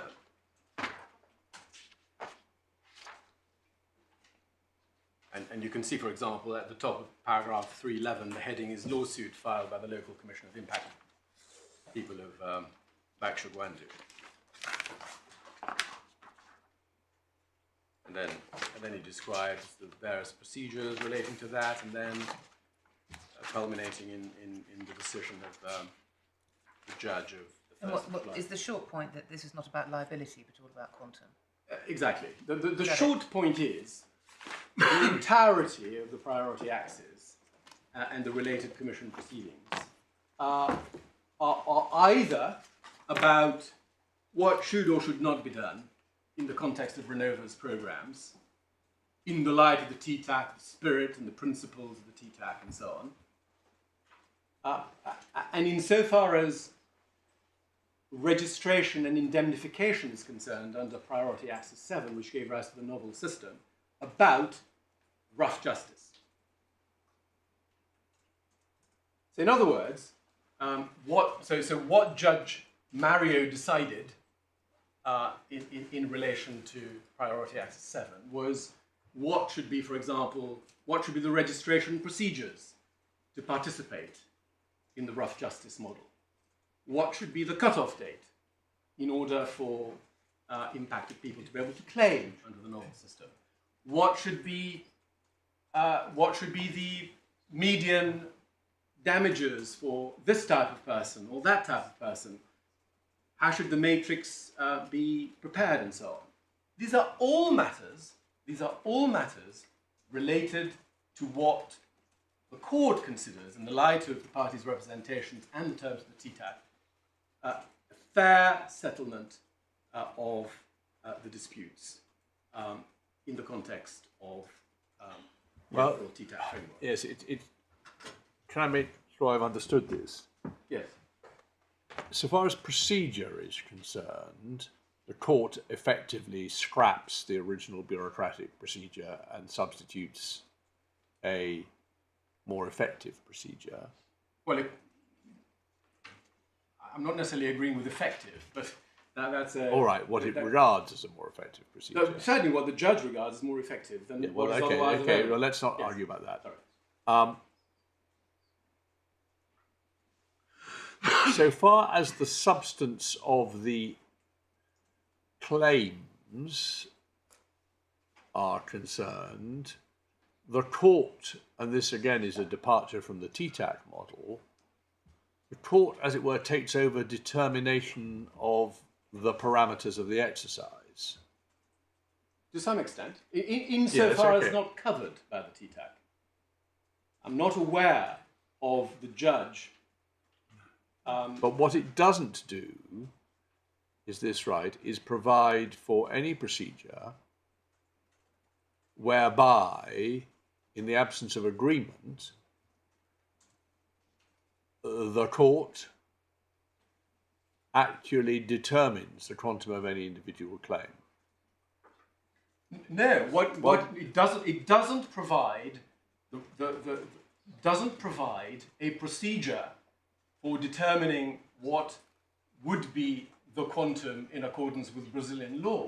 What it does is, this is what you get under rough justice as quid pro quo for. Yes, but sorry, you're missing my point. Sorry. I think I understand this, but it is important, so I want to make sure I understand it. Rough justice does not involve the court determining any claims. It could. The kind of American proceedings, I think, that he refers to, or not proceedings, but the American theories, actually involve the court saying, we are going to not do what we normally do, namely actually determine parties' rights, taking as much time and looking at determining all relevant issues, but we, the court, are going to act in a more rough and ready way. You could imagine such a system, but that is not the system that Judge Mario has put in place. No. Right, that's what I just want. Probably everybody in court is aware of this, but I just want to make quite sure that that is your point. That is my point, and related to that is, or as evidence, as support for the point you're making, is the fact that the novel system as developed, as it were, by Judge Mario, expressly contemplates that it is entirely optional, yes, and right. People who don't want to adhere to this because they don't want rough justice, they want actual justice. Well, but that in itself isn't a killer point if the rest of the point weren't right, because the court could be saying the court offers you two forms of determination: one quick and dirty, one elaborate. But both will be forms of court determination. You can choose which to have, or you can choose one, and if you don't like it, you can go on to the other. That is still relevant. That is still relevant, because if you're talking of collateral attack, a decision about rough justice in Brazil can only be the basis of collateral attack abuse in England if what was an issue in England is an issue as to rough justice in England. Otherwise, you're comparing apples with pears. There's no possibility, logically, as a matter of principle, as a matter of law, whatever you want to call it, there is no possibility of collateral attack if the decision of Judge Mario in Brazil is a washerwoman as a median amount of damages should get X, but a washerwoman in England wants to say and wants to prove and is prepared to take her chances in court, my loss is 2x. Because it doesn't matter. I think we're saying the same thing. Well, I'm going a little bit beyond that, because, and this is a point that the other side no doubt will want to emphasize, they will say, well, what Judge Mario decided, even in the context of rough justice, is still a court decision. Well, yes, it is, but so what? Because it's a decision about something else, basically. Yes, well, of course it's a court decision, but it's not a court determination of someone's legal rights. Well, it's not a court determination of someone's legal rights in relation to the relevant claim, because it's not a determination under the novel system of a full-blown claim for damages. It's simply the determination of what, for the purposes of TTAC and the Renova program, should be seen as sufficient, because basically Brazilian law doesn't have any other way of dealing with it, which is obviously a point that it is easy to miss, because It creates some legal rights, but it's not a determination of the legal rights which would be an issue in the English proceedings. Is that a fair way of putting it? Absolutely, but there's even a precondition to it creating legal rights, which is only if you're prepared to, if you want to take part in it. But you're right, if you do take part, number one, it's optional, you don't have to take part in it, but if you do take part in it and it results in a court decision, it's not a court decision that affects the question in any way of what if somebody else were claiming the full amount of damages that they claim to be entitled to. It doesn't determine that question at all. There is, of course, a sting in the tail, which is if that person who's claimed under the novel system because he or she was happy with rough justice at that point, if that person signs a release, Oh, well, that's different. whether that person can then come to the English. But can I court or just not. be clear that this is all about quantum? Is it about causation as well in the narrow sense of what loss was caused? It could, but it's absolutely. not causation at the headline sense of what did the breaches or faults cause. The point of principle that I'm making, that there is a distinction of principle between decisions taken by the 12th Federal Court in the context of the PAs and the ELSA proceedings, that those decisions are about the programme and features of the programme, and that those are different from the issues in the English claims. That applies both to causation and to damages. Right. Because, to give you an example, Judge Mario may have determined that certain criteria are appropriate to serve as a pseudo form of proof of causation for the purposes of his system. He could, I mean, one would have to... Well, he might say,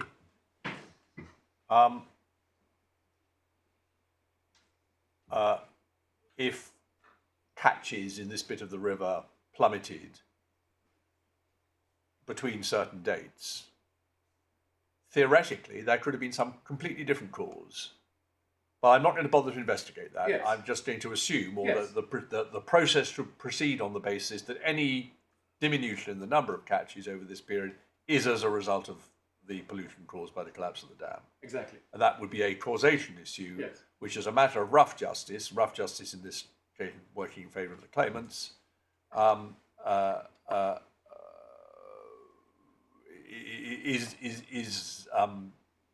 But that would not be a decision. limits the causation issues, theoretically artificially, because the defendants could always say, oh, well, I happen to know there was an oil spill upriver at the same time, and that's what killed all the fish. Yes. Yes. But so of course, I mean, you can.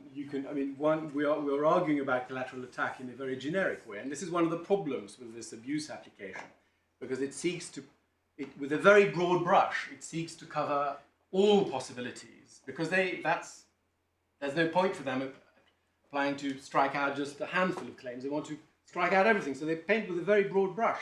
But this fundamental point, that there is a distinction of principle between what's being decided in the priority axes under the umbrella of the TTAC and the GTAC, and the actual conventional issues of liability, causation, and damages that arise in the English claims, is simply not a point that is addressed, and it's a fundamental point. So when it is said, as it is somewhere, that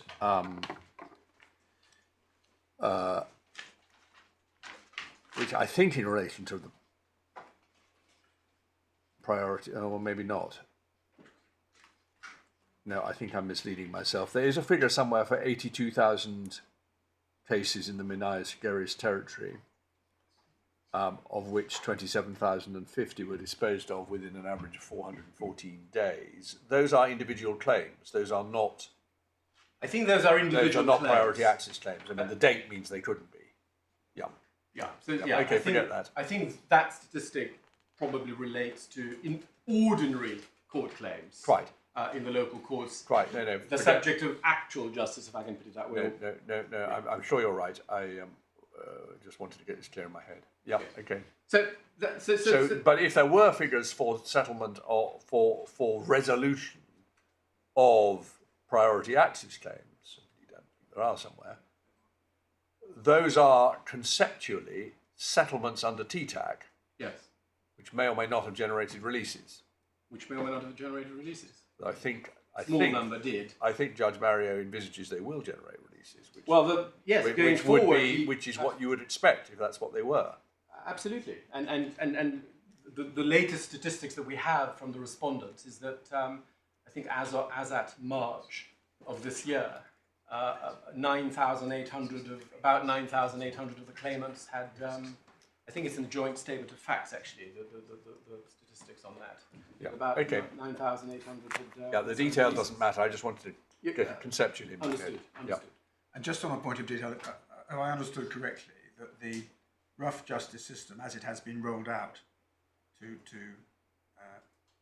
at least almost all of the territories, involves in part decisions about how the parties should negotiate over what the matrix should be, but it includes specific decisions by Judge Mario where there's disagreement as to what that matrix provides in terms of the amounts for particular categories and so on. Exactly, it does. And in fact, one of the striking features that you see right at the beginning of the Baiksho Gwandu judgment, I'm not going to take you to it, but because it's in one of the references I gave, is you will see how the judge describes how the local commission came forward with their proposal, their damages proposal of X. I think it was the figure of let's say 152,000. That's what they were proposing as being what it should be. And then the companies were suggesting some other figure. And then the judge was saying, well, it's got to be somewhere in between kind of thing, essentially. And then effectively works backwards from that to develop some kind of matrix that he considers to be fair. In return, as quid pro quo, for which there are various, in some respects, relaxations, perhaps in some respects, because at times in an effort to make it easier, you can actually make it more difficult. I mean, compared to perhaps what the strict legal position may be, one doesn't know. But he makes adjustments, as it were, that he considers to be fair in the circumstances. And that's that decision, but what I was really asking, are there other areas in which there isn't actually any decision by Judge Mario at all on the figures, because the procedure he's put in place has meant that they've been agreed between the local commissions and the representatives? Well, I would be very surprised if the position were, in relation to the damages matrices, that all aspects of those were the subject of dispute and all of them had to be determined by Judge Mario, as opposed to some aspects being the subject of varying degrees of agreement, but then those that were not being settled by Judge Mario. But perhaps we'll have a look at the two main local commission Judge Mario judgments we have on that to give you some examples of to clarify whether there are those two categories or only a single category of process going on. Yes, perhaps if there's examples of something you can point to say that isn't a judicial decision at all. Right. Yes, we'll do that.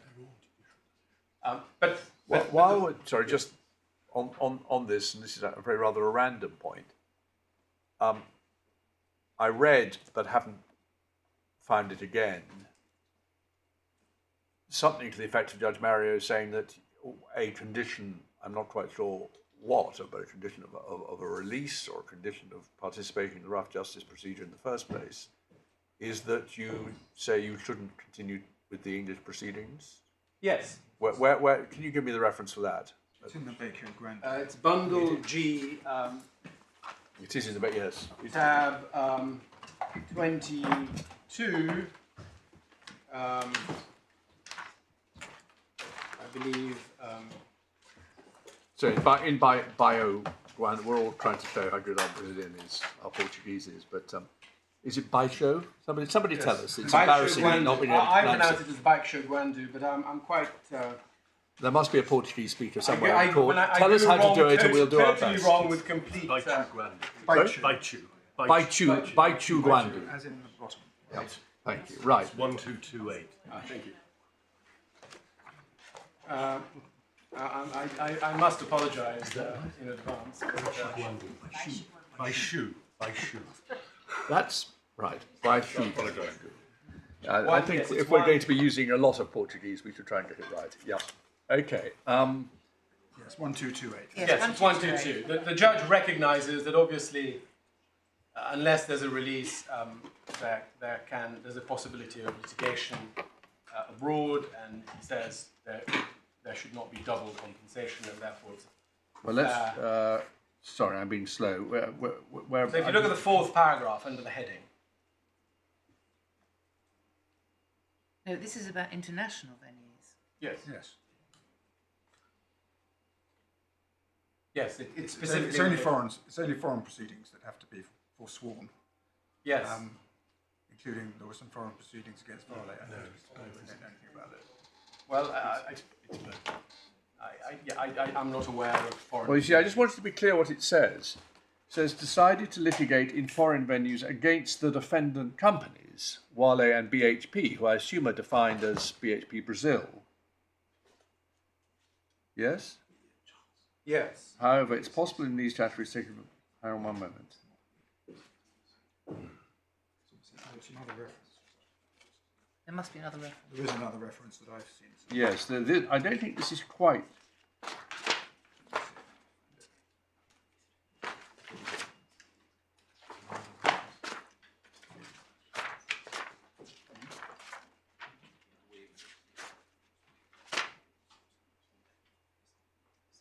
Yes, I mean the thinking is a bit crude because it doesn't take account of the possibility that the foreign venue may discount for or take account of what you recover in Brazil. But still, that is what he says. Yes. But it appears to be specifically about the defendants in the Brazilian proceedings. And so if there's another reference. Yes, I've not marked up any other reference, I'm afraid. So. Well, I don't at the moment quite understand how it fits into either side's analysis, but I think I would like to see exactly what he has said about it. Yes. And therefore, if it's just this passage, it raises more questions than it answers. Understood, my lord.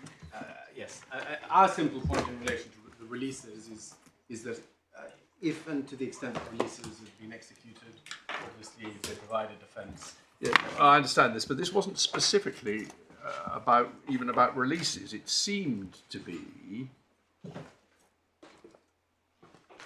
It's highlighted. It's slightly the way it's worded is therefore the affected party who intends to benefit from the damage matrix and its evidentiary flexibility must waive. It suggests that it's, as it were, something you have to do before you go into the process. But I don't know. It's not something you do as a condition of payment at the end. That's a fair point. Yes, it looks like that. Perhaps I'll come back, if I may, and also perhaps by looking at the terms of a specimen release, which might throw a bit more light. Well, I think, like some points that inevitably the bench create, or in almost any case, in this case will certainly be we'll want to follow something up, and in the end it'll appear to go nowhere. And this may be such a case, but I would like, nevertheless, to bottom it out. Yes.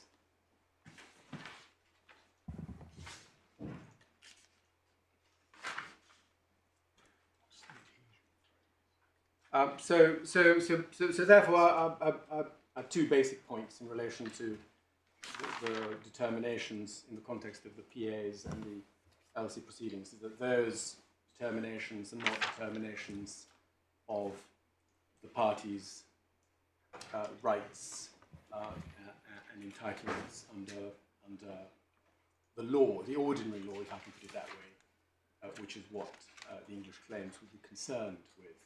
That there are determinations in the specific context that is considered by the court, admittedly, to be reasonable and acceptable for the within the framework of the TTAC.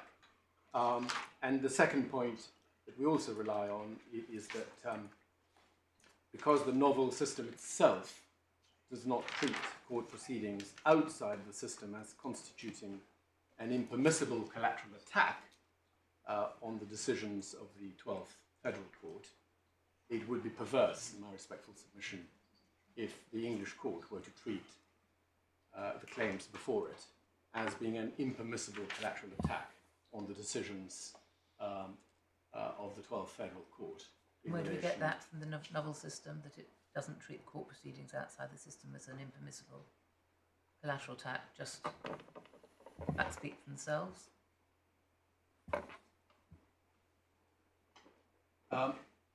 Yes, I'm sorry.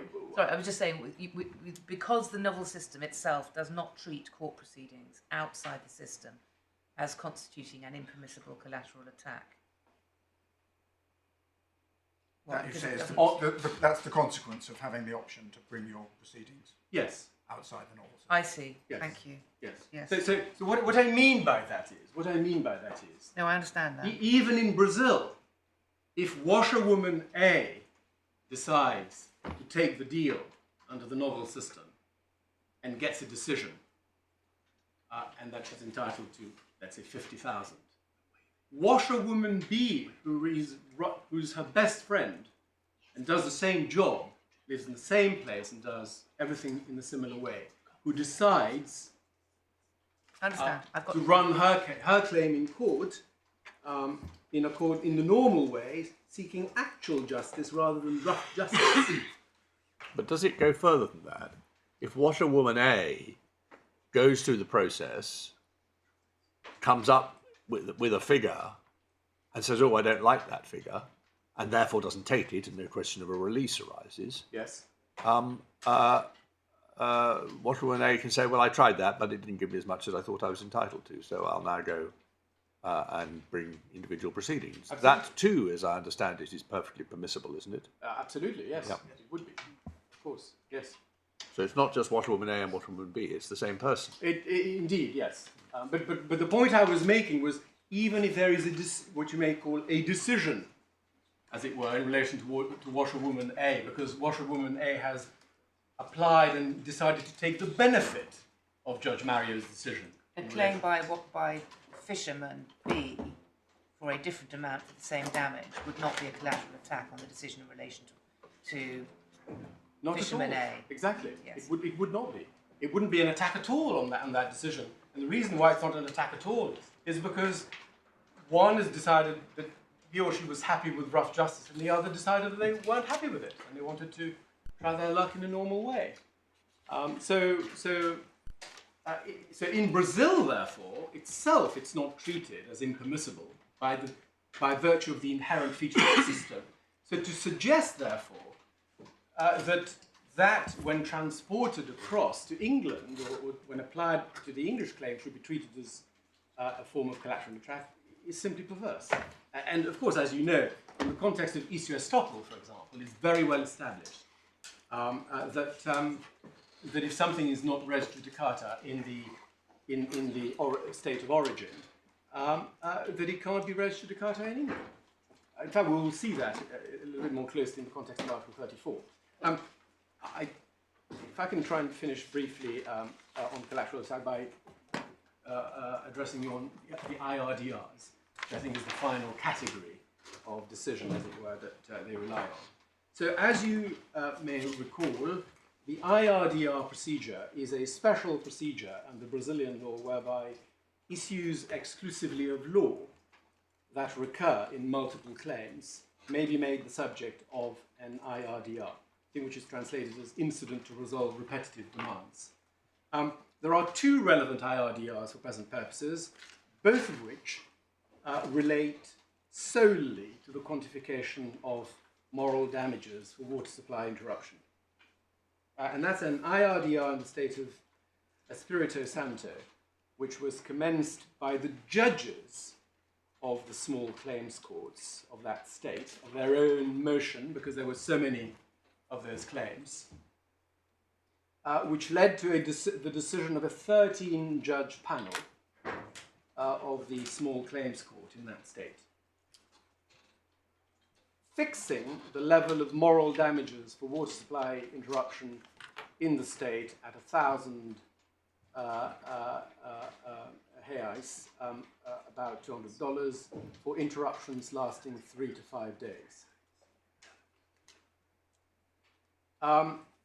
Although this decision was a majority decision, 8 versus 5, it's common ground between the experts that this decision is final and binding under Brazilian law. One of the minority judges considered that the quantum should be between 2,300 and 6,000. instead of just 1,000. And the other 4 considered that the issue of the proper amount of moral damages was not an issue of law, but should not therefore be decided within the Irdr procedure. So that's the broad overview of that first Irdr decision. The second is the one in the state of Minas Gerais, which was originally commenced by Samarco and resulted in a decision of the Court of Appeals of the state, which fixed the level of moral damages for water supply interruption at a minimum of 2,000 in what was described as ordinary circumstances, but subject to review or adjustment in the light of the claimant's particular circumstances or singular aspects, depending upon which translation you look at, which could include, for example, health status or age and things of that kind. This decision was also a majority decision, 6 versus 5, with a minority of 5 holding that the issues submitted were not exclusively of law and were therefore not admissible within the Irdr procedure. And on the substantive result, 4 judges in the minority considered that the appropriate quantum should be between 2,364 and 15,760, as opposed to the 2,000. So hang on. Minority 4 minority judges said, but they said it's not an issue of law at all. So anything they said about quantum was, as it were, obiter, is that right? Well, not obiter, but by way of alternative. 5. Yes. So in fact, 5 of them said that it wasn't an issue of law. Yeah, quite. And of those, 4 gave a broad range of figures. yeah, but only on the basis that they were wrong. That it wasn't an issue. Exactly, on the basis. Yeah, okay, of got law, it. yes. Yeah, Absolutely, yes. And all of that, I believe, is common ground, and I think is essentially accepted by Vivan 2, paragraph 520. And the origin, the more detailed information is that De Luigi 1, paragraphs 439 and 448 and 449, essentially accepted by Vivan 2 at paragraph 520. and that's the decision that's gone to the Court of Appeals. And it is that latter decision in Minas Gerais, which is not yet final and binding, and in relation to which all claims dependent upon its ultimate outcome have been stayed. And the appeal is pending to the STJ, and it's still pending, as I understand it. Obviously, you may have seen that the experts have different views as to what may or may not happen in the appeal and so on. But for present purposes, we say that you should bear in mind the following points in relation to the issue of collateral attack. First of all, those decisions are relevant, if at all, to the issue of the quantum of moral damages for water supply interruption only. And this is only one of many heads of loss advanced by the claimants. I don't believe, I could be wrong, but I'm not aware of any of the claimants advancing heads of loss that are limited only to moral damages for water supply interruption. So on any view, therefore, these decisions cannot form the basis of a strikeout, of an indiscriminate strikeout of all of the claimant's claims. Secondly, even with respect to the limited issue of moral damages for water supply interruption, there are several reasons why the court should not, or at least should not at this stage, rule that collateral attack abuse has been made out. The first reason is that if the STJ were to rule that the issue of the amount of moral damages is not one exclusively of law, and were to allow the appeal in relation to the Minas Gerais Irdr, this would put the quantum of moral damages for the claimants from that state entirely at large.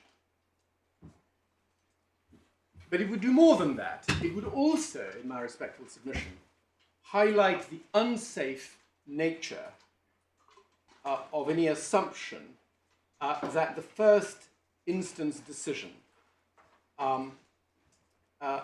in the Espirito Santo Irdr is correct.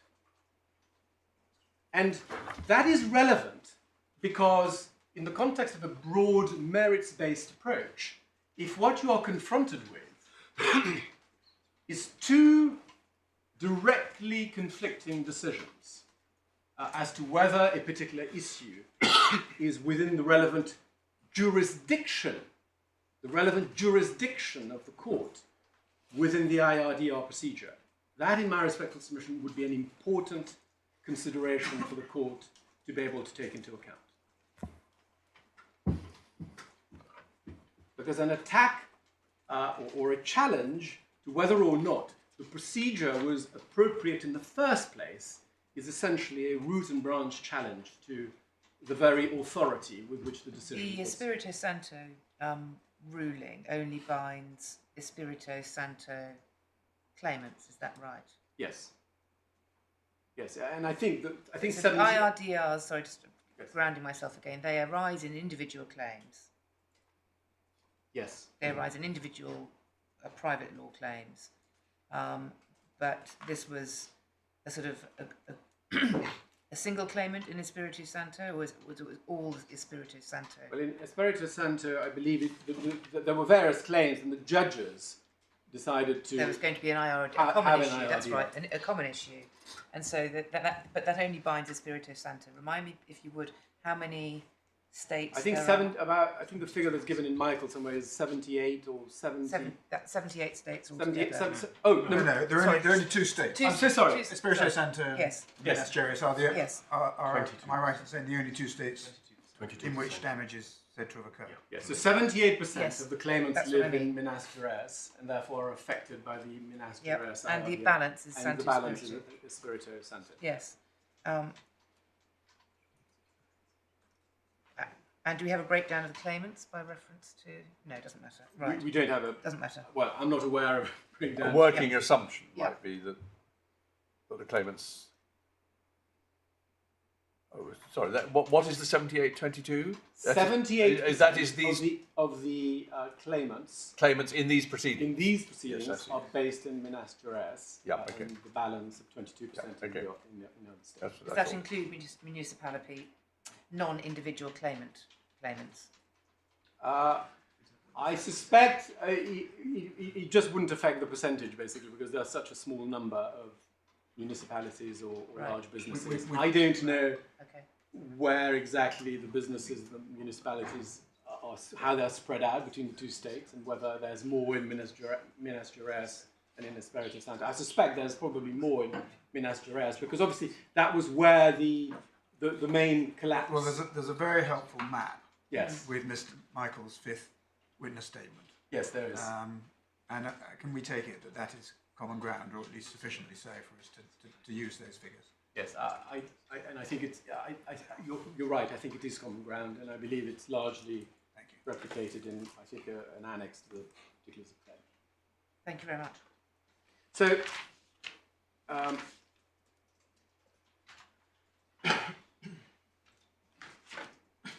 so obviously, a lot will turn on the outcome of the appeal to the STJ in terms of what I suggest. Can I just check this point with you?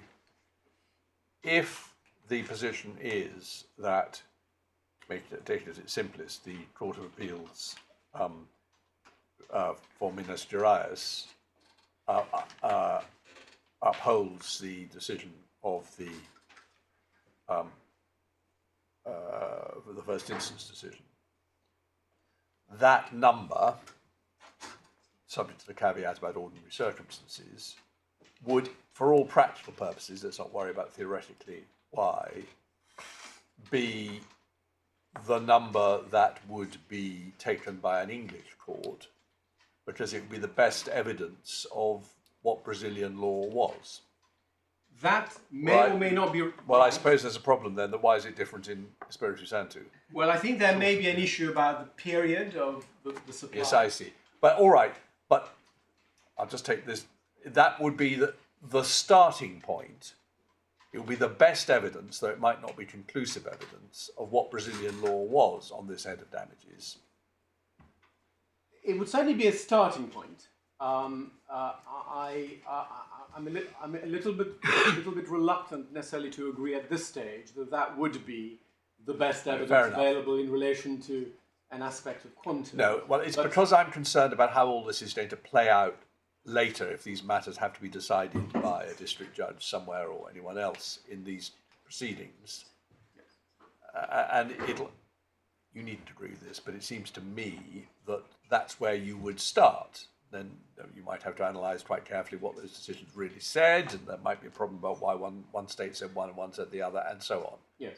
But at least it would be a lot better than experts just turning up and saying, this is what I would do if I was a Brazilian judge. I definitely agree it would be Right. a starting point. Let's not spend any more time on that point, thank you. Except for this. I mean, that's a very important point, because how do we know there's any attack?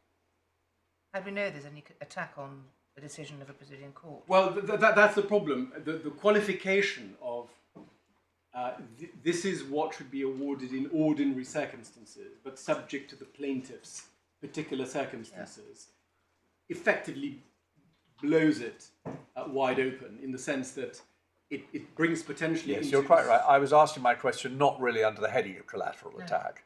I was asking it as a more general question because we were on this point. Thank you. Yes. Sorry, just before we leave it, the Espirito Santo IRDR was not conditioned on individual circumstances. It was 1,000 across the board, whatever the location. For 3 to 5 days, yes. For 3 to 5 days. For 3 to 5 days. So that raises question as to, well, what happens if someone has experienced a 25-day period? Well, of course, but for a 3 to 5 day, which is presumably a typical interruption. Again, that's descending into matters of evidence. Okay. Well, just in cases where, I withdraw that bit. If it was 3 to 5 days, they effectively were saying, as a matter of Brazilian law, look, you don't descend. The Brazilian law does not require you to descend when considering moral damages into someone's particular circumstances. Yes. Brazilian law regards your rights as satisfied simply by a lump sum for that period. Yes. Yeah. I'm now gripped. Is there a reference for these IRDRs? Is it in the... where is it? Yes. There are quite a few references, but we'll get some references for the IRDRs. Right, themselves, okay. But you mean the actual decisions? Yeah, the 2 decisions we're talking about. Yes. Well, I'm afraid I don't have them. No, I'm sure they are. The references are in the paper somewhere. Right. Right. I get the impression you're concerned about time. Yes. Because, is collateral attack your last heading under review? Yes, it is, and so I'm we're about to Article 34. Right. Well, that's good. I'm just trying to. I just want to check that there's nothing else that I want to tell you about collateral attack before I move on. Yes, you will have noticed that I said should not at least at this stage be treated as a form of collateral attack, and that's obviously because I recognise that depending upon how things develop later in Brazil, there may be cause to revisit that aspect. Yep. Moreover, the court then will have the benefit of doing so at a time when, for instance, the claimant's damages have been particularised further, because that's one of the problems at the moment. This collateral attack, a form of abuse, is being deployed at a time when there's been no quantification or no particulars provided in relation to that head of loss. Okay, so if you're keen to get on, I think you should get on. Okay, Article 34. So, may we please have a quick look at Article 34, just to remind ourselves what it says. So this is in Bundle F, tab 52.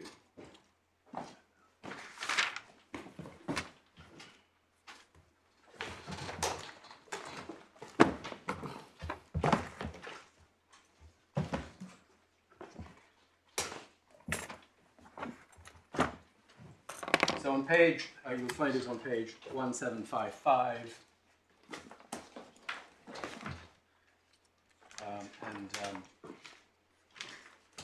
Starts at the bottom of the left-hand column, where jurisdiction is based on Article 4, and an action is pending before a court of a third state at the time when a court in a member state is ceased of an action which is related to the action in the court of the third state. The court of the member state may stay the proceedings if then A, B, and C. That's the basic provision. And then in paragraph 2, the court of the member state may continue the proceedings at any time if, then A, B, C, and D.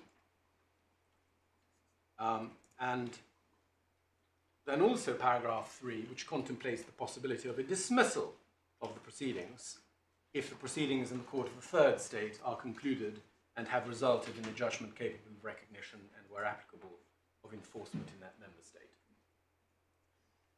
And then paragraph 4 is not so important for present purposes. Now, before I delve into my main submissions in relation to Article 34, I just want to flag two overarching points that don't actually require any decision from the court, but I just want to identify in case matters go further, because they are two potentially contentious points. The first problematical aspect in relation to Article 34 is that there is some tension, as you may have read, between the Court of Appeal's decision in the Privat Bank case and in the Euro-Eco case as to the proper meaning of the words expedient to hear and determine the related actions in subparagraph 1a. Are those words a reference merely to the desirability in principle of hearing the related actions together, as Privat Bank suggests, or are they a reference to the actual practicability of hearing the related actions together, as at least some parts of Euro-Eco suggests? A number of subsequent first instance decisions have treated Privat Bank as being binding on the point, and for the purposes of this appeal, we are prepared to proceed on the same basis, but should matters go beyond this court, we reserve our position entirely.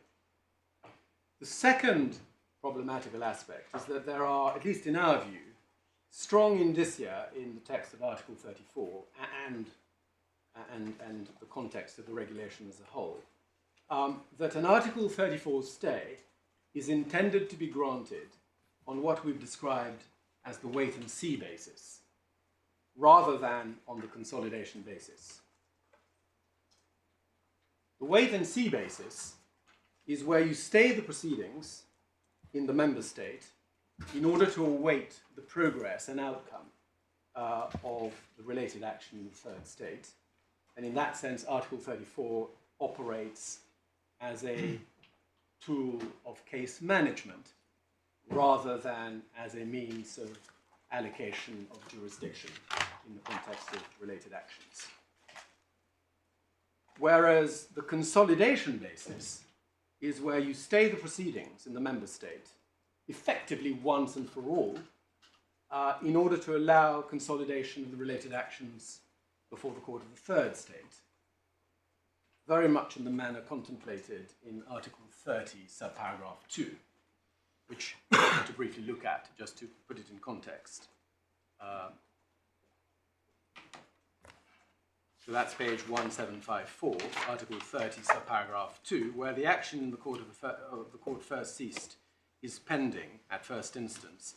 Any other court may also, on the application of one of the parties, decline jurisdiction if the court first ceased has jurisdiction over the actions in question and by its law permits the consolidation thereof.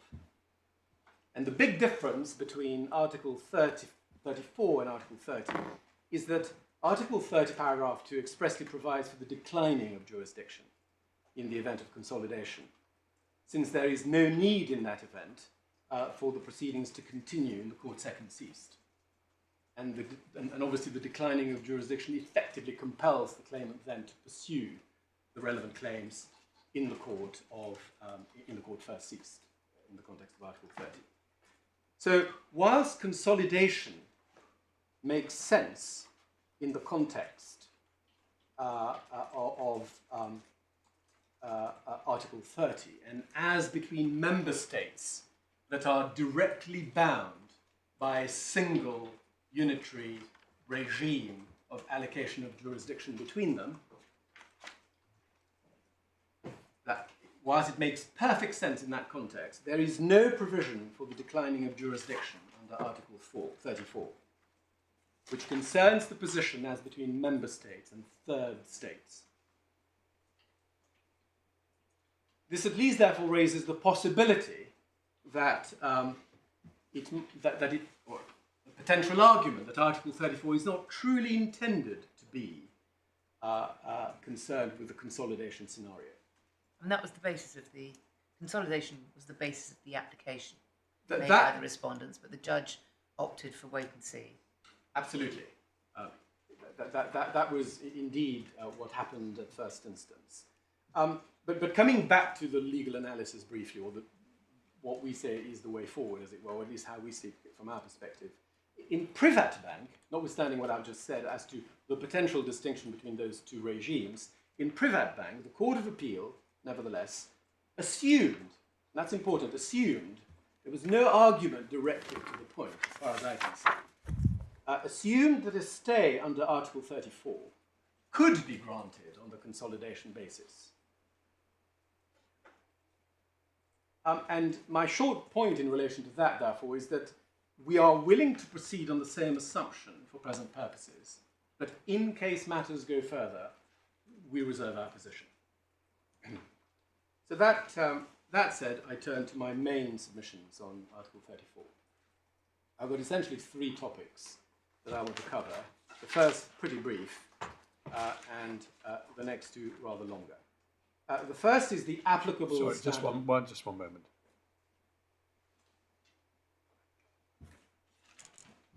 Yes, sorry, do go ahead. The first is the applicable standard of review in relation to Article 34.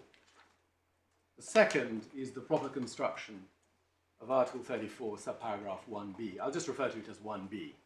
And third, whether a stay is necessary for the proper administration of justice within the meaning of subparagraph 1c.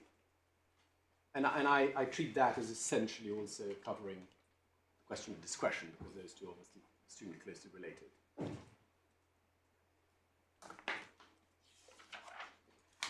On the question of standard of review, we say it's plain on the face of Article 34, and I believe it's common ground, that the discretion to stay only arises if each of the requirements of paragraph 1 is met.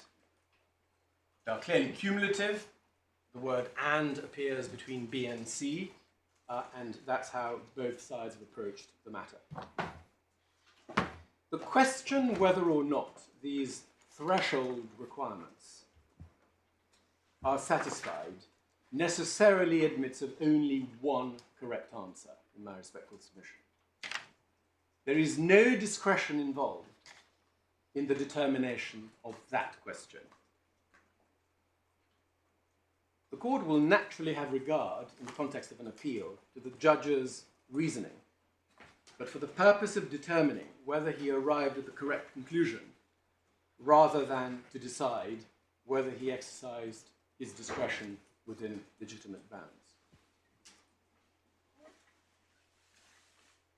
Obviously, if the requirements are met, I accept that the judge's exercise of his discretion to stay would only be reviewable in the usual way, subject to the factors, subject to the principles that relate to the review of discretionary exercises generally. I also accept that the same factors may be relevant to both the threshold condition, or whether the threshold conditions have been met, as well as the exercise of discretion.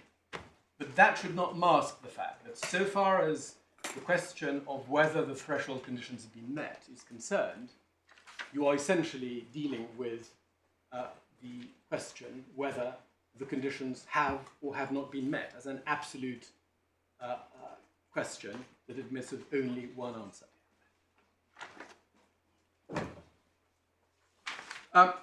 Turning to my second topic, which is the proper construction of subparagraph 1, there are two aspects to paragraph 1b, as I'll call it, which concern us. The first arises out of the judge's reasoning at paragraph 201.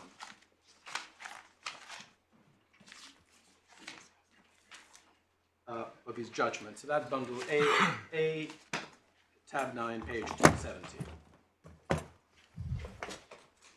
And this is the passage where the judge essentially follows Mr. Justice Fancourt in Privat Bank at first instance.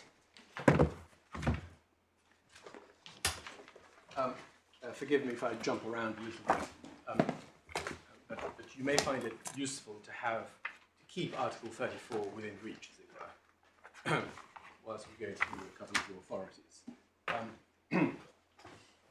But you will see that the judge says in relation to 1B, you will recall 1B says, it is expected, if it is expected, that the court of the third state will give a judgment capable of recognition and, where applicable, of enforcement in that member state.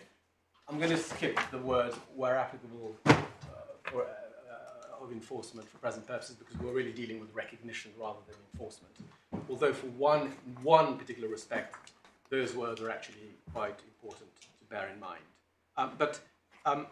So the question is it expected, it must be expected that the court of the third state will give a judgment capable of recognition. And in that context, you can see what the judge says, paragraph 201.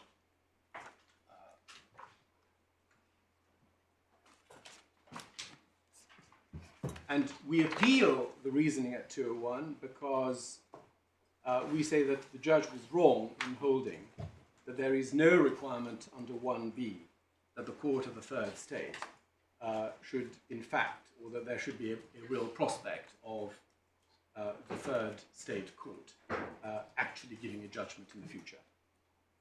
This point matters because, as you know, and I'll come back to that as a separate point later, we say that in practice, in our case, there is no real prospect of a trial of the issues of liability in the 155 CPA, and hence no real prospect of any judgment of the third state court in relation to the 155 CPA. So that's the first issue of construction. The second issue of construction... and that's expectation, if it's not theoretical, may involve a range of probabilities or possibilities. Yes. But the extent of the possibility, you say, is it must at least be a real prospect. Yes. Yes. Thank you.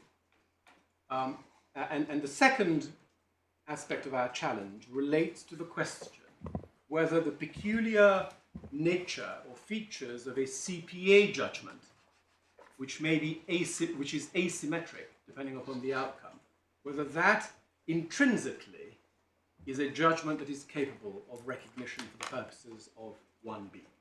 So that's a point which is more of a conceptual point. That truly is a purely conceptual point in that respect, because it's relating to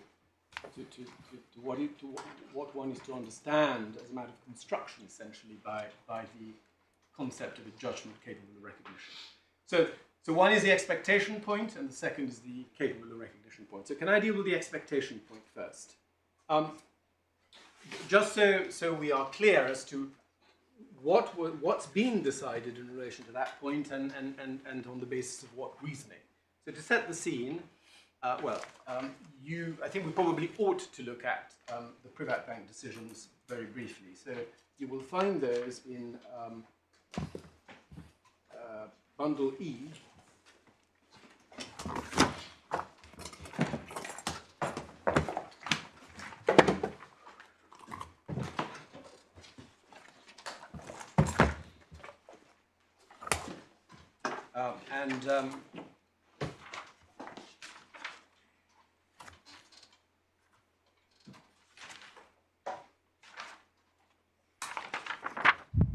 We saw, if you go to page 1236,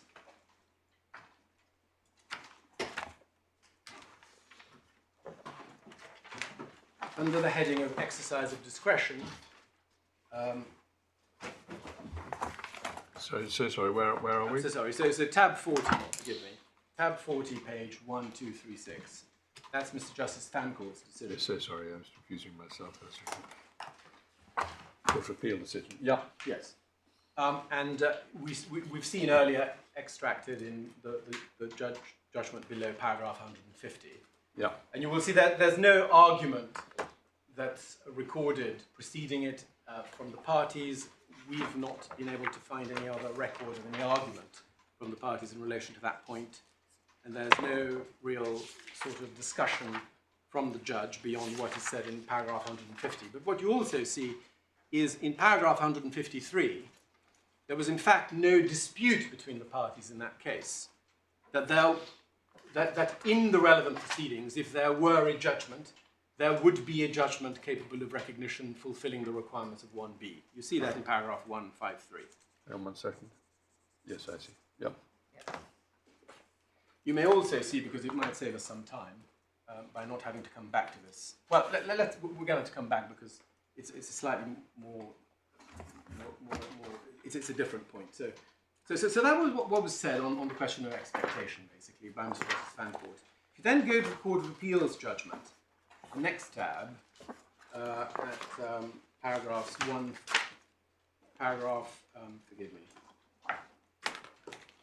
193.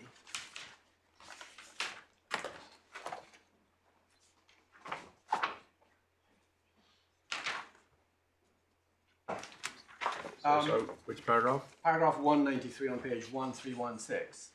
There's a reference in paragraph 193 to the judge's conclusion at paragraphs 150 to 153 that a judgment of the Ukraine court would be recognized in England, a conclusion which the bank no longer challenges. But there was no analysis by the Court of Appeal itself of the substance of what was said in paragraph 150. Didn't need to be any. There didn't need to be. No, absolutely not. Why discuss something that you don't need to? There was, just for completeness, a citation of paragraph 150 of Mr. Justice Fancourt's judgment by Mr. Justice Henshaw in the Yegas case. Actually, we can look at that very briefly, which doesn't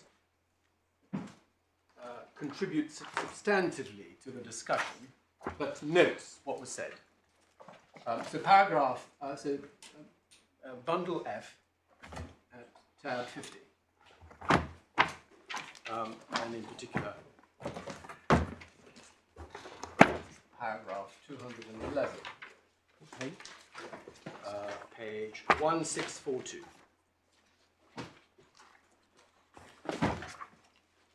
And it's fair to say also that the parties in that case, before Mr. Justice Henshaw, did not dispute the point before him.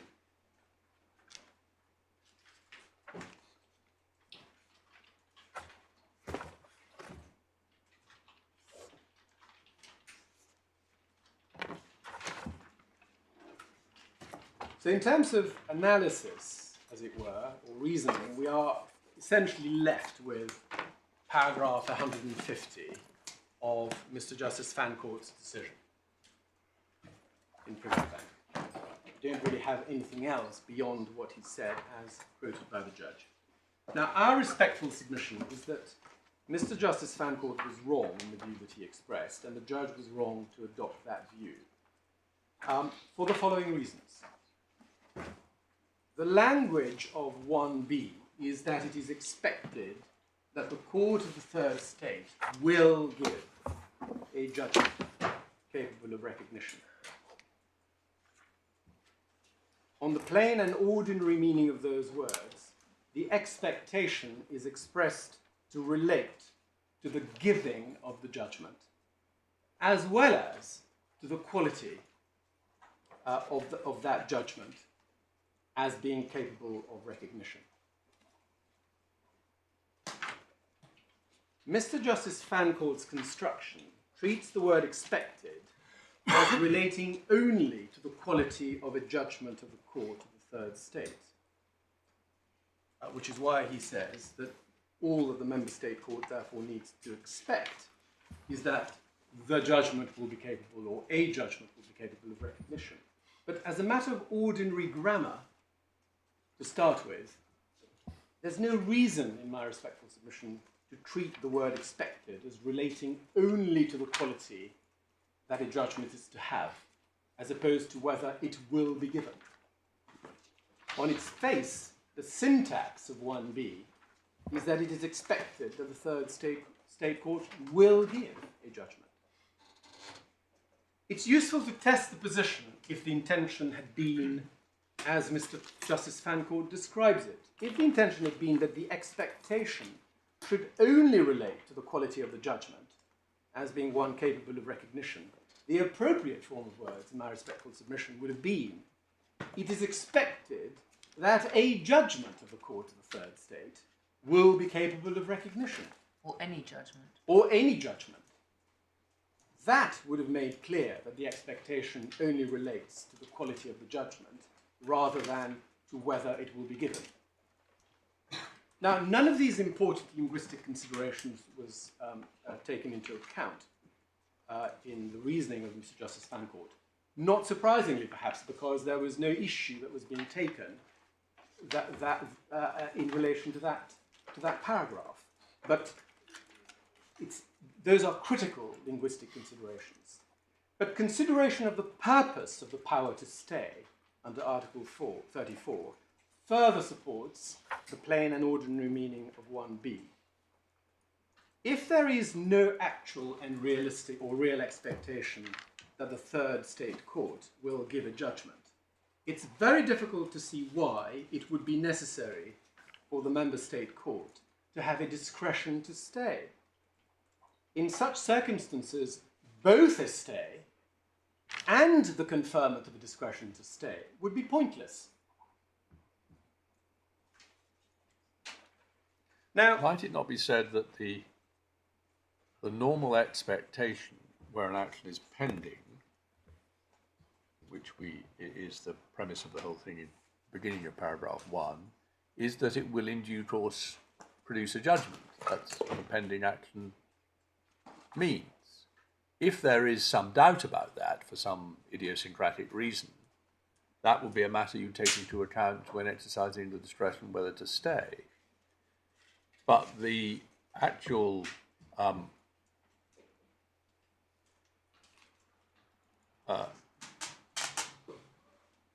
requirements for the availability of the discretion are concerned with a more objective matter, namely a matter essentially of law, whether any judgment that is produced will be recognised and enforceable, which will not in principle be difficult to decide. Whereas deciding whether there will be eventually a judgment, and if so, of what character, is fraught with difficulty. I understand the distinction your lordship is drawing, but the distinction you're drawing in a way begs the question as to what is the proper construction of 1B. I agree with you conceptually. It is possible that one could treat the question of the likelihood of a judgment as going to discretion rather than to whether the power to stay arises in the first place. It's a perfectly intelligible distinction. And the draftsman could have done that. The drafter could have done that. But the question is, the logically prior question is, just to point to the possibility that the drafter could have intended that. That of itself doesn't tell you that that is the correct construction of the words. The starting point in my submission as a matter of construction is what are the words used. But I understand why your lordship says what your lordship has just said, and in a way, it's the same error, if I may say so, that Mr. Justice Fancourt succumbed to, because it is tempting in the context of consideration of threshold conditions. It is tempting as a matter of human nature to want to find that actually what should depend on whether or not the condition has been satisfied is something really quite easy to determine. That is why one's instinctive reaction when coming to this question may be that. And one sees that in how the judge, in the reasoning the judge gave. Because when you look at his reasoning, he says... So, Mr. Justice Fancourt or Mr. Mr. Justice Fancourt. Well, we can pick it up from 201, because that's where Mr. Justice Turner summarises what Mr. Justice Fancourt said. It says, under Article 34, the next question is whether it is expected that the Ukrainian courts will give a judgment capable of recognition. This criterion relates to the recognition and enforceability of a judgment of the third state in principle. The court of the member state cannot be expected to decide one way or the other whether the court in the third state will in fact give a judgment in future, though the apparent likelihood of its doing so or not doing so would be relevant to the exercise of discretion. Or Not exactly how my intervention was simply repackaging what well, the judge had said. Absolutely, but I want to unpick that. I think it's important to unpick that and to understand really how persuasive or otherwise that reasoning is, because as we've seen in the same passage where he says, the very passage where he says, well, the court can't be expected to assess the likelihood of a judgment being given or not. In the same passage, he goes on to recognise, oh, well, of course, that's relevant to discretion. And there's an obvious internal inconsistency here in saying on the one hand, well, why would the court be expected to have to assess likelihood when you're looking at it as a threshold condition? But, oh, of course, it's relevant to discretion. But it goes beyond that. It goes beyond that, because if you look at the same passage, not only does he say that the apparent likelihood of its doing so or not doing so would be relevant to the exercise of discretion, he says, or on the question of whether it was necessary in the interests of the proper administration of justice to grant a stay, which itself is a threshold condition under 1C, because one of the threshold conditions under 1C is whether it is necessary to impose a stay for the proper administration of justice.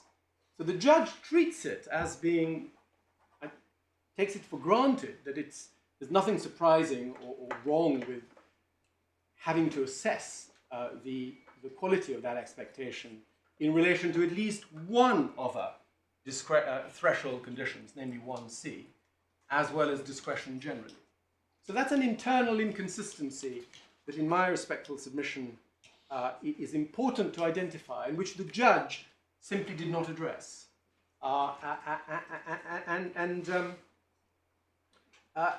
you find, but there's a broader point, obviously. It was, sorry, looking at 201 and 202 of the judgment below, this point was taken, was it? Yes. Yes, Yes, so the issue, that's paragraph, that's right, okay. So both, he did address both, that was his answer. Yes. To your conceptual question. Right. Yes, he addressed the capable of recognition point as well in 202 and 202. Yes, yes. Yeah. So we say that there was a fundamental inconsistency in how the judge, Mr. Justice Fancourt, and the judge below approached the matter without grappling with the question of the meaning of the language actually used.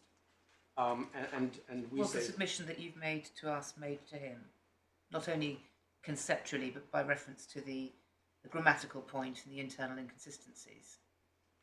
Check that. I don't know precisely how we put it at first instance. It was certainly an argument that we deployed. I understand I understand you deployed the argument in principle, but he hasn't identified the three arguments you've just put to us. I'm wondering whether or not they were put to him in the way that you have put them to us.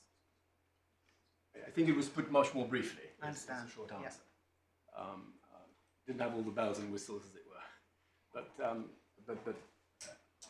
mean, obviously that's a matter. It's not a complaint. It's I interesting understand. to understand. Yeah. One sometimes has to exercise some caution in approaching these European instruments by reference to a construction approach on the basis of one of the languages of the instrument. And apart from your language point on B, I'd be interested in what other arguments, maybe you're going to come to meet the point that my Lord Justice Underhill has made, essentially, which is that your first condition is in the body of 34.1, that you have to identify a pending action. And once you've identified a pending action, the question then is 34.1b adding 2 further thresholds or only 1 further threshold? Is it imposing only a single threshold, that action, in which, as my lord says, one would normally expect a judgment, is one in which the judgment to which it would give rise is capable of enforcement or recognition? Or is it, as you say, imposing 2 further conditions, namely factual question as to expectation of a judgment being produced, plus the quality of that judgment? Now, I understand the points you've made about the way in which 34.1b might be expressed, at least differently, at least as a matter of English language, if it was intended only to impose 1 further condition. Do you have some arguments as to the purpose of the provision as a whole, non-linguistic arguments on the English language to support your argument? Well, the wider point that I made a moment ago is the point based on the purpose of a stay. Well, Or the purpose of the power under Article 34, which is the power to stay the proceedings. And the simple proposition that I'm making, that I've made, is that in the context of a power to stay,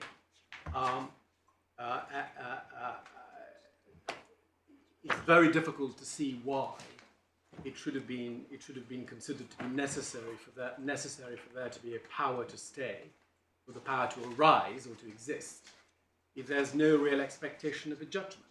Well, that might be said of any discretionary factor. I think the answer that would be given to that point is, yes, quite right, but that doesn't mean it comes in at the threshold stage. It simply comes in at the discretionary stage under 34.1c, or as a matter of discretion. One can probably posit other considerations, which would be an obvious answer to why they shouldn't. Well, it would, but it would certainly be entirely consistent with my construction as well. You're in a sense looking at the minimum, the minimum that may be necessary to support the purpose. But in a sense, it's common ground what the purpose of the power to stay is, and this is, in my respective submission, one of those cases where, in a way, a resort to the power or analysis of the power is not of itself determinative, precisely because it could potentially point in either direction. And what you're left with, therefore, in my respectful submission, is the language. Why? But it's important. I understand why one might be resistant. No, I want to ask something else. I'm sorry. And forgive me, I should know this, but I don't. But this was new in Brussels Recast. Yeah. Is there anything equivalent to Genard or Schlosser, or any authoritative report which relates to the interpretation of Brussels Recast? Not that the parties have been able to find, as I understand it. well, I can't believe the parties haven't looked. I mean, it must be. Well, yeah, I can't speak personally to that, but I have no doubt that those behind me and around me have looked up and down. Perhaps all I'm asking is, are there any admissible materials which would cast light on it, apart from your purely linguistic points? I mean, might recital 23 be against you on this linguistic point? Recital 23 on page 1746. Not really, because recital 23 is just very brief.